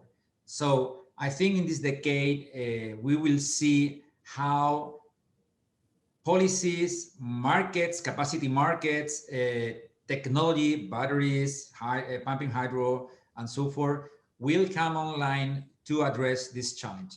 I can remember 10 years ago that many people were saying that more than 20% of penetration of renewables into the grid was not possible. Now we are having episodes of more than 70% coming online today, and the system totally stands for it, so no problem. So in this decade, we will see also the development of the infrastructure that is needed for this renewable energy to go to the customer. And if we put the investments needed for this infrastructure on top of the investments needed for renewables, if you add both of them, we will see that even though the electricity will be cheaper than today. So we will see an energy carrier like electricity, renewable electricity coming online with a decreased cost in time. So what I think it is that, well, the CO2 emissions from the power sector will be reduced very much, and we will see more and more with time, it is that this cheap electricity, together with the new uses of electricity in sectors that were forbidden before because of the cost or because we didn't have the technology, will be more mainstream. And I'm talking about two different things that I think will be somehow those sectors that may transform the way in which we use this energy. One of them is mobility, and everybody knows about electric vehicles and how they are progressing and so forth. I understand that probably at the end of this decade, we will have like 100 million, 150 million electric vehicles in our roads. If you compare that with the total fleet of vehicles in the world, it is roughly 10%. But I'm not talking about the amount of electric vehicles that you can have, like 10%. I'm talking about the trend and the exponential growth and how the technology will decrease the cost as long as increase the performance. So this will be a trend, and we will set up the foundations for this exponential growth after the 2032 to happen. And I think it's something that we will see. And the same for the other use of energy that it's very, it consumes a lot of energy, that is heat. Heat for industrial sector, heat for residential sector in many countries, or the opposite, the air conditioning in some others. 50% of the energy that is being used in the European Union today is devoted to heat things, to heat industrial processes, to heat residential. And I think that the technology that's coming online, that is the heat pumps, the ground source heat pumps, the air water heat pumps, with the new refrigerants that have a better performance, with a decreased cost of large scale volumes, with also the regulation for different construction codes and so on, we will see a decreased cost of the technology and an increased use of those technologies, as I said, heat pumps or some others like microwave and so on, to introduce electricity into the heating system. And we will see also a growth on that. So in this decade, I think we will set the foundations for these uses of energy. Meanwhile, we need to set up, and I want to say that, the foundations also for manufacturing hydrogen in the most competitive way for those hard to abate sectors. But this will be important after 2030. So all my understanding, all my vision, it is that this decade is going to be very important, that the electricity sector for sure is going to be decarbonized, and that the infrastructure has to be deployed, and that the uses of energy, we will play the big game on how to shift those uses of energy. And I will leave it here, but this is the vision I have for 2030. Thank you. Thank you very much, Augusta. Yeah, 74% you're definitely decarbonizing. But thank you very much for raising also the infrastructure, the investment infrastructure issue, because it is a great transition to our last but not least final speaker, Mr. Frank Wouters, who is, I think last time we saw each other was actually in this building of the IEF, indeed, the director of the EU GCC Clean Technology Network. And I'm sure you will tell us a lot about networks. Yes, thank you, Leila. And you know, obviously the opening remarks of the ministers were music to my ears, because they all reiterated that, you know, cooperation is important, and that is the bedrock of the network. So as Frans Timmermans said, even interdependency is absolutely crucial for stability. Maybe just a few words about the network, because we last year was the 10 years of existence. And the network was born out of the relationship between the GCC and the European Union. And obviously, you know, we've been talking between the regions for a long time. Energy is a very important part of that relationship. And 10 years ago, both the GCC and the European Union decided to set up this network to have a more continuous, you know, platform for dialogue. We've been kindly supported financially by the European Commission. And our main aim is to foster partnerships through dialogue, through cooperation, through joint initiatives, etc. And just a couple of the numbers: we've done more than 110 events. We've engaged with more than 7,000 experts and professionals. We have more than 2,000 members. By the way, if you're listening and you're interested, please sign up. It's free, because we get financial support from the European Commission. We have a communication list of more than 5,000 people, and we're a network of networks. We engage actively with more than 15 other networks. And one of them is, for example, the MENA Hydrogen Alliance. Today, we talk a lot about hydrogen, which is something that I, you know, personally like. I introduced it, I think, to the network. And together with Paddy, who is a shareholder in DII Desert Energy, which is the host of the MENA Hydrogen Alliance, you know, we do take this forward. Now, Laila, you mentioned last year was at the IEF-EU Energy Day, the fourth one. You know, we just had the new European Commission. We just had Frans Timmermans, you know, launching the Green Deal. And basically, they asked me go and explain that to the IEF audience.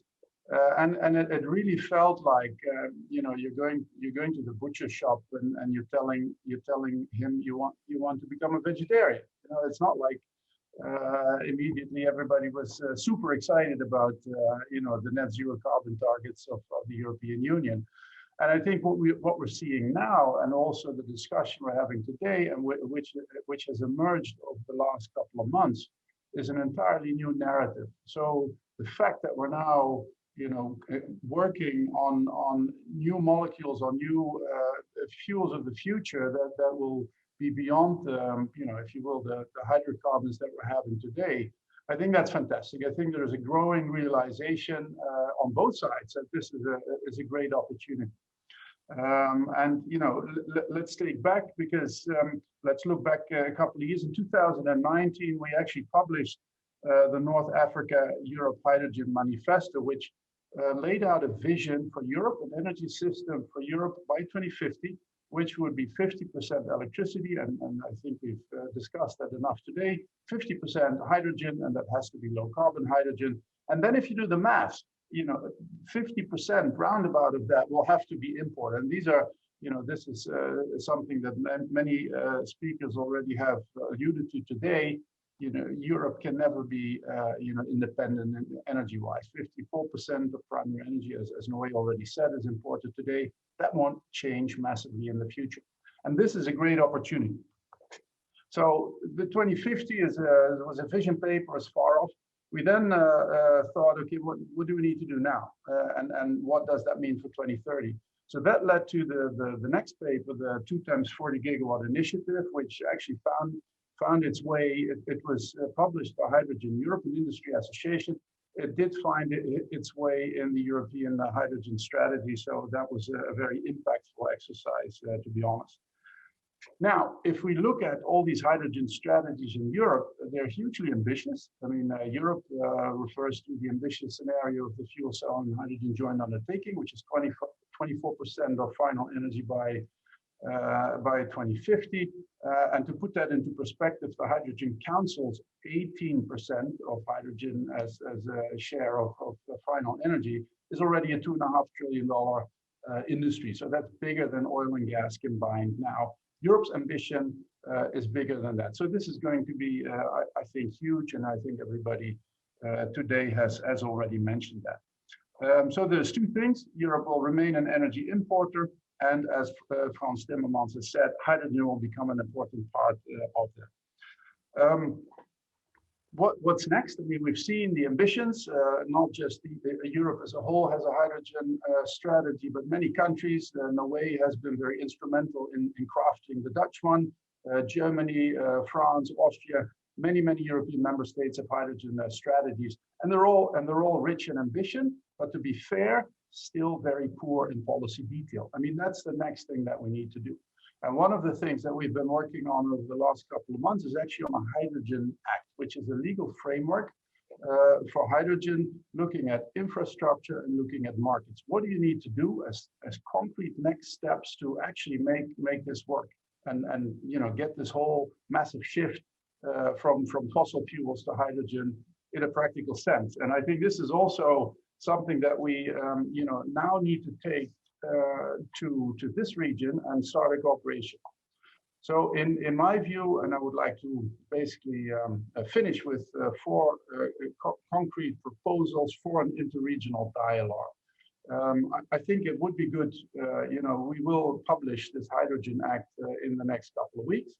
Europe will talk about it, and it's probably good to have also that as a framework for dialogue in the region. Saudi Arabia can look at it, the United Arab Emirates can look at it, Oman can look at it, Kuwait can look at it, and see what elements they can adopt. I think that's one element.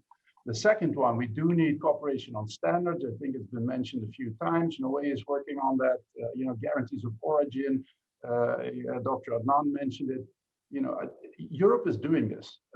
Carbon border adjustment mechanism is probably going to happen. Then there has to be a methodology. Be part of that debate right now. You don't want to be subject to, whatever random consultant comes up with, paid for by somebody else. Be part of the dialogue. I think that's important. Technology transfer, another important aspect. We've heard about the NEOM project.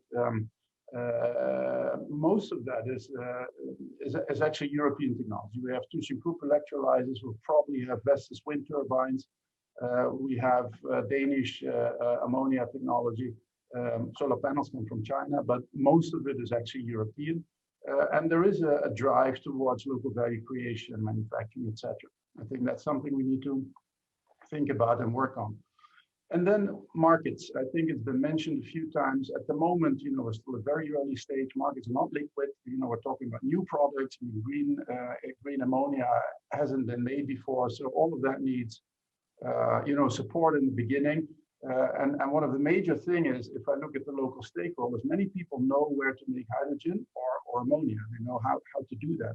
I have these discussions in Abu Dhabi, but then what? Who's going to buy that? At what price point? What are the conditions, etc. And that needs to happen for people to make investment decisions here. So again, I think that should be part of a dialogue, and other people have said that before. Thank you. Thank you very much, Frank. We were generously given 10 or 15 minutes more for Q&A. So the bad news is that we're not going to dinner yet here in Riyadh, but the good news is that we can discuss a bit further. I would like to call here if anyone from our guests here in auditorium would like to ask any question. You can definitely either raise your hand or use your mic. But if not, I think there are already questions here about the costs. And I think since we have this distinguished panels of corporate and think tank colleagues, I don't think you can get away from giving us your ideas of without getting too much into the technical of hydrogen via steam reforming or via renewables, but just to give us a ballpark figure of when hydrogen, blue and green, as Noé insisted on, will compete, including when it comes to producing ammonia, because a lot of, I think, the competitiveness of several of those countries in the MENA region and Southern Europe that are looking into more or less the same strategies will be competing with each other, whether my friend Adnan would like to have winners and losers.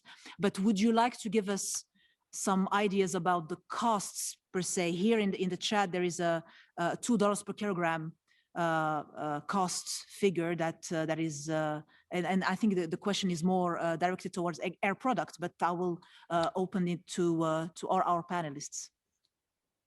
Who would like to start? I'd be happy to start. I think when people ask me this question, I can't help but say, what is it that we are talking about?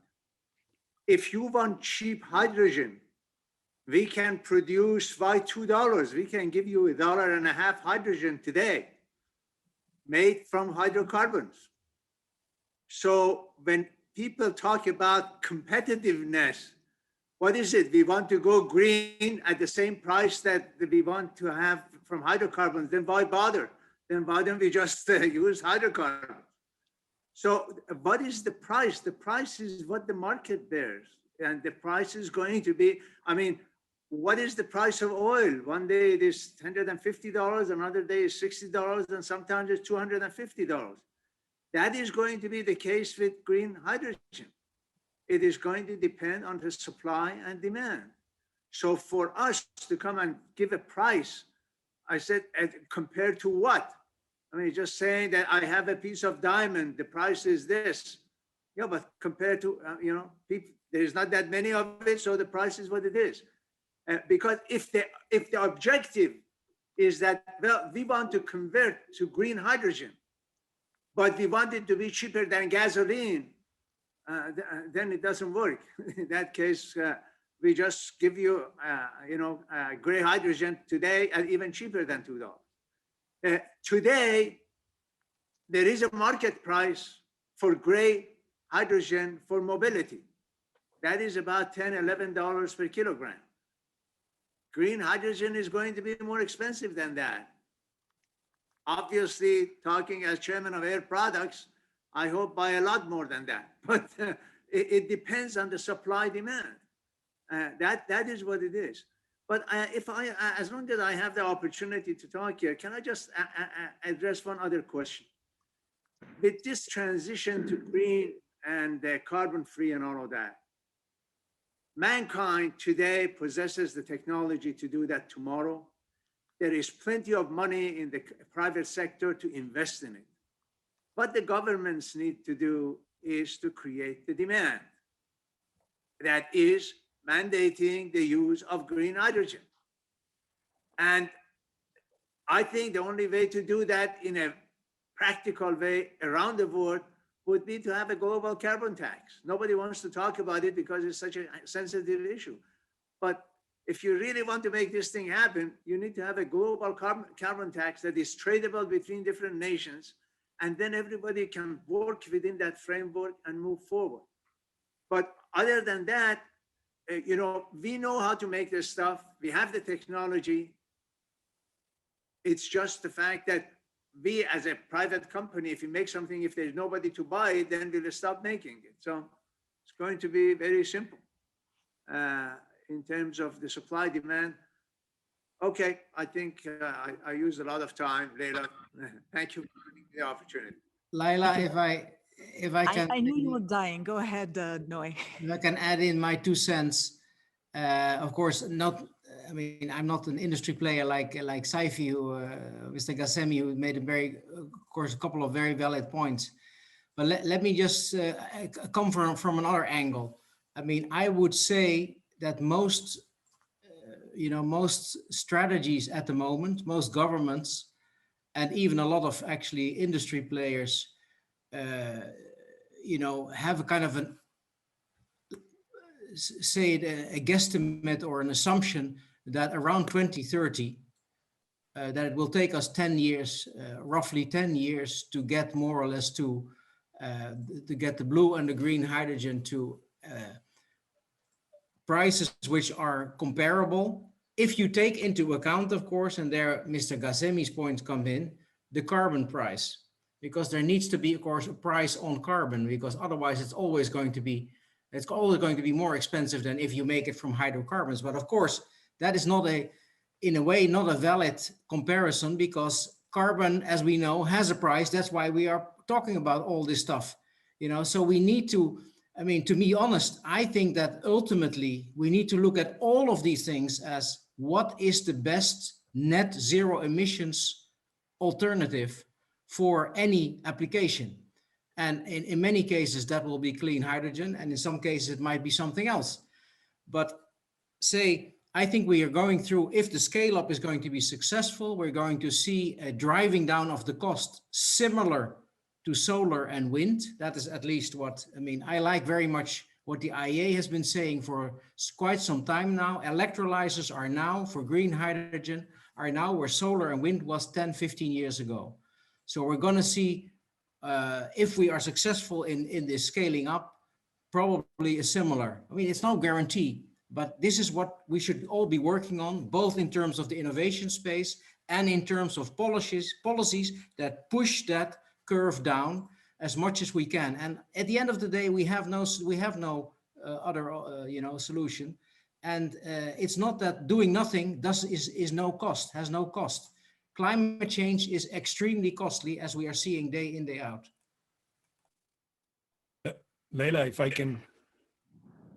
Paddy, of course. If I can just contribute just a couple of observations. So, look, market price is there. That's a different matter. But all I want to kind of point out the reality. Yeah? So the fact of the matter is, for a very significant part of the world today, when the sun is shining and the wind is blowing, that energy that we consume during that period of the time, and by the way, places like Riyadh, a significant amount of energy gets consumed. We have so quickly got to a position where there is no other way we can generate electricity cheaper than with renewable energy. Okay, so that's happened. Exactly what is going to happen with green hydrogen. There are two big inputs to the cost of green hydrogen. The biggest input is energy, the electricity cost. And the second, not as big, but is electrolyzer. Those are the two big pieces. Electricity is already down. We are down below for certain, not everywhere, but certain parts of the world, we are able for 15, 16 hours of the day produce at less than 2 cents. And within the next few years, it'll come down even further. That few cents, something like 70% of the cost of producing green hydrogen is electricity. And then you've got the electrolyzer. Now, if there is a market, there is more and more projects like the one that we are working with Air Products get deployed, that is going to come down. I mean, today, you're absolutely right, Dr. Noy. We are at a place where solar and wind was 10, 15 years ago. But that drive will be much faster down. Okay, so I will put a bet much earlier than 2030 that they will be aligned. Gray hydrogen and gray hydrogen and green hydrogen. Forget about blue hydrogen. Thank Leila, you. can I Adnan, get a word next. in? Is that okay? I don't. I just want to say, what is interesting for me about this conversation about cost is, why are we talking about this subject? I thought we are talking about this subject of global warming because our existing is at stake. What is the price on that? We are not talking about economical terms. We are saying that if the earth gets global warming, the damage we get from hurricanes and so on, the humanity might disappear. What is the price on that? So this thing about economics and what is economical and all of that is kind of very interesting discussion. But the goal over here is that we are dying and we need to do something to save ourselves. And therefore we need to pay a price for that. Otherwise we will die and we will perish. I mean, this is why I get a little bit emotional when people start talking about, is it cheaper than this or cheaper than that? What are we talking about here? The whole reason we are talking because we think our existence is at stake. Sorry. We will involve the insurance companies next time. I promise you that. Adnan, I think was dying also to speak. No, I wanted to make a comment and maybe a question to Paddy. I mean, assume that electricity from renewable is zero. And can you produce green hydrogen today that is competitive with either gray or blue hydrogen? My understanding, not today, but maybe in 5, 10 years, 20 years. Cannot. Yeah. So because if it's the cost of the electrolyzer is negligible, then I agree with you that it's going to take less than 5 years. And I think at the end of the day, although we are all in agreement with safely what he said, we need to invest in solving the problem, the challenge of climate change. But the question becomes which way we put our resources. Do we put them in A or B or C or D? And the answer to that would be we have to put them in all of them and see which one can contribute first and then which one that can contribute second, because all of them will contribute at some point in time. Today, it's probably blue hydrogen is ahead of green hydrogen, 5, 10, 20 years, maybe the other way around, no guarantee. So it would not be useful, and that's my point. It would not be useful to say, let's put all of our investment in green hydrogen. I think that would be wrong. I wouldn't want to do that. At least I wouldn't advise my government to do that. Thank you. Thank you very much, Adnan. Augustin and Franck, if you want to have some additional thoughts before we conclude. Yeah, I think one thing when you talk about cost, I mean, green hydrogen at the moment is already competitive if we're replacing diesel or gasoline. So it really depends on what you're going to use it for. I mean, it doesn't really make sense to compare green with gray because the use cases are going to massively expand and we're going to use it. We're not using it today. So then it really depends whether you're replacing, are you replacing coking coal in the steel plant, are you replacing natural gas for heating, or are you replacing diesel and gasoline? And there is already a business case. So over time, we will be able to replace more and more things, when the costs are going down, which is what Saifi and Paddy are going to do. Augustin?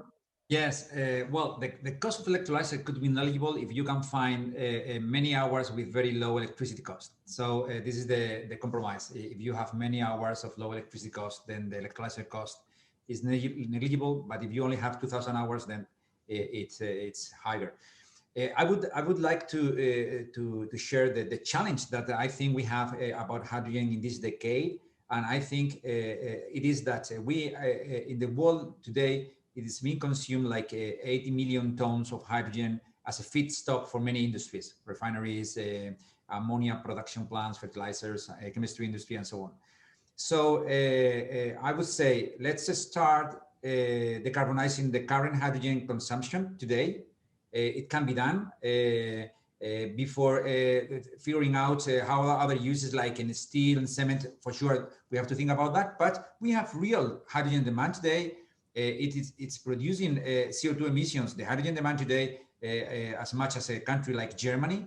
And it's easy in terms of infrastructure and so on. Most of the plants for hydrogen consumption today are co-located with the hydrogen demand. So it can be done. You don't have to build high infrastructure. It's something that you're not going to regret, and it will help very much to decrease the cost of the electrolyzers and to creating a new industry. So this is my challenge I share with you. Before thinking about moving hydrogen from one place to another and so on, let's try to decarbonize the hydrogen production today. Let's decrease the cost, write the learning curve down, and then we will be able to produce very cheap hydrogen because the electrolyzer cost will go down, and hopefully we'll have a cheaper electricity for many hours afterwards. So this is my challenge, and this is what I wanted to share. Thank you, Augusta. Adam Smiski, I don't see you on the screen. Yes, thank you very much. Would you like to have some final words of wisdom to us? I'm casting my vote with the idea that we need to enable as many technologies as possible so that we buy some insurance that we don't know. Inshallah, we could understand the future, but predicting winners and losers is very hard, and I think that we should try every option that we have and see which one ultimately works, and that even includes efficiency. There are big efficiency programs underway here in the kingdom, for example, for air conditioning efficiency. This is critical for actually a lot of Asia and Latin America. The IEA has done a lot of work on the growth in electricity for air conditioning, and we have to look at that. We have to look at fuel efficiency for automobiles, because gasoline and diesel-powered vehicles are going to be around for a while, even if we can move to hydrogen. So let's figure out a way to use less, and the kingdom, and I believe, is exactly correct in saying we're going to get involved in all of these things. We don't want to be part of the problem. We do want to be part of the solution, but we want to lead on providing as many options and solutions as we can, and drive down those costs and make energy affordable for the people who have very little of it. Thank you. Thank you very much. If I wanted to summarize the key takeaways for me from this panel in one sentence, I would say we need to buy some insurance. We need to work on the standards and the guarantees of origin, and then let the private sector do its job so that we can have the investments needed in required technologies. And I think with that, I would like to give the floor back to our hosts, Secretary General McMonigle and Ambassador Patrick Simonnet, for the concluding remarks. Thank you very much. Well, thanks very much, Leila, for your terrific job in moderating that great panel. Normally, the ministers are the ones that go over, and they ended on time, and our panel, we could have actually continued, I think, here, but as I look around the room, some of the ambassadors are hoping we end soon, inshallah, so we'll do that. But let me call on my co-host, Ambassador Simonnet, for some final closing comments. Thank you very much, Joe, and thank you also, Leila, for moderating this session. Look, I think we have talked about a lot of things. I mean, we have talked about the region, which I think was key for us. We've talked about the EU. We have even talked about Pennsylvania, which is good because I like Pennsylvania. But no, I mean, seriously, I think what we first, big thanks to the speakers, because they have been, I mean, truly bringing some rich insights into the subject. And I think many of the ambassadors around the table, including myself, feel a bit more intelligent now and understanding the challenges of all those issues than before. So thanks for your rich contributions to that. It's always complicated to draw the let's say the takeaways. I don't have one sentence like you, Leila, but in the end, we talked about the region. We talked about the way it is advancing at a very high pace in terms of its diversification process. And I think we all recognize that, especially us here in Riyadh, but I think all over the region. We want to be part of that. We want to be part of this process of diversification and towards cleaner energy, towards more sustainable policies. Policies are in place, investment are starting. I mean, we talked about NEOM, we talked about new practices of green bonds in Egypt. The message I get is that we need to scale up all that so that we can face the challenge. So then, in terms of the challenge, I mean, it seems to me what I get from this session is that as EU we have set very ambitious climate change goals. As you heard my vice president, I think what we try to do there is also to inspire the rest of the world, to bring along others. But obviously we cannot do it all by ourselves. So now what we see is China taking some commitments for climate neutrality. Japan, US is back. We're so happy with it. And as he was saying, I mean, now you have a critical mass of 60% of the global CO2 emissions countries and 70% of the global economy that has taken commitments for climate neutrality. So the message was that we need the club to grow.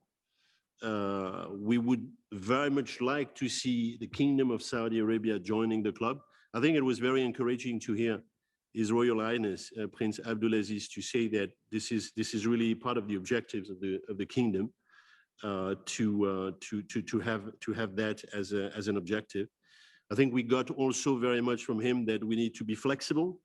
There's one destination, but there might be several ways to go to that very destination. Another good message that I take back to that we take back collectively to our capitals in Europe is that we cannot succeed alone. And I think some of you, Noé, Adnan, but others have emphasized that will remain importers, will need to have our closest neighbors with us, and be assured that we see the region of MENA, the Middle East, North Africa, and the Gulf as our closest neighbor. It will be good for us. It will be good for them. It will be good, even I think, as many of you said, for the overall stability of the wider region, creating some let's say strong interdependencies in terms of energy. Then we talked a lot about hydrogen, and it sounds to be the magic silver bullet of all the of all the problems. I'm ready to believe that, but I guess the road will be complex. Thanks to Sefi and to Paddy for their very let's say clear explanations on how it could. So they really crafted a way for us on that. Some of you said that we have many strategies, maybe too many strategies. That's very that sounds familiar in an EU context, but that means definitely we think that hydrogen is part of our future, and part of our future was this region. So what is left for us is really to cooperate. Frank has given some examples of what the network which has been in place for the last 10 years is about to do. I mean, it's great to have been able to continue our very good collaboration with the International Energy Forum. I mean, we need to expand the circle of our friends and those who can work with us on this issue. And I was happy that some elephants in the room were kept outside the room. And I won't dwell too much on what is coming in terms of carbon tax and the carbon border mechanism. But I think this is, as you know, I mean, it's part of the policy mix that we will put in place in Europe. It's part of the package that is coming to, that is likely to be adopted mid of this year. But I think this is also a subject that we need to discuss with you. Because it's certainly not a protectionist, let's say, agenda. It's really in order to accompany the process of let's say, going towards cleaner energy. So thanks again. Thanks a lot. I think we were all truly impressed by the quality of the discussion. Thanks to you. Thanks to your great energy and contribution. So, in the name of the EU, thank you so much. Well, thanks very much, Ambassador and Saifi. I think Adam Szyminski and I are going to take a field trip to Allentown the next time we're both back in the U.S. So I know you come here a lot, but we owe you a visit as well.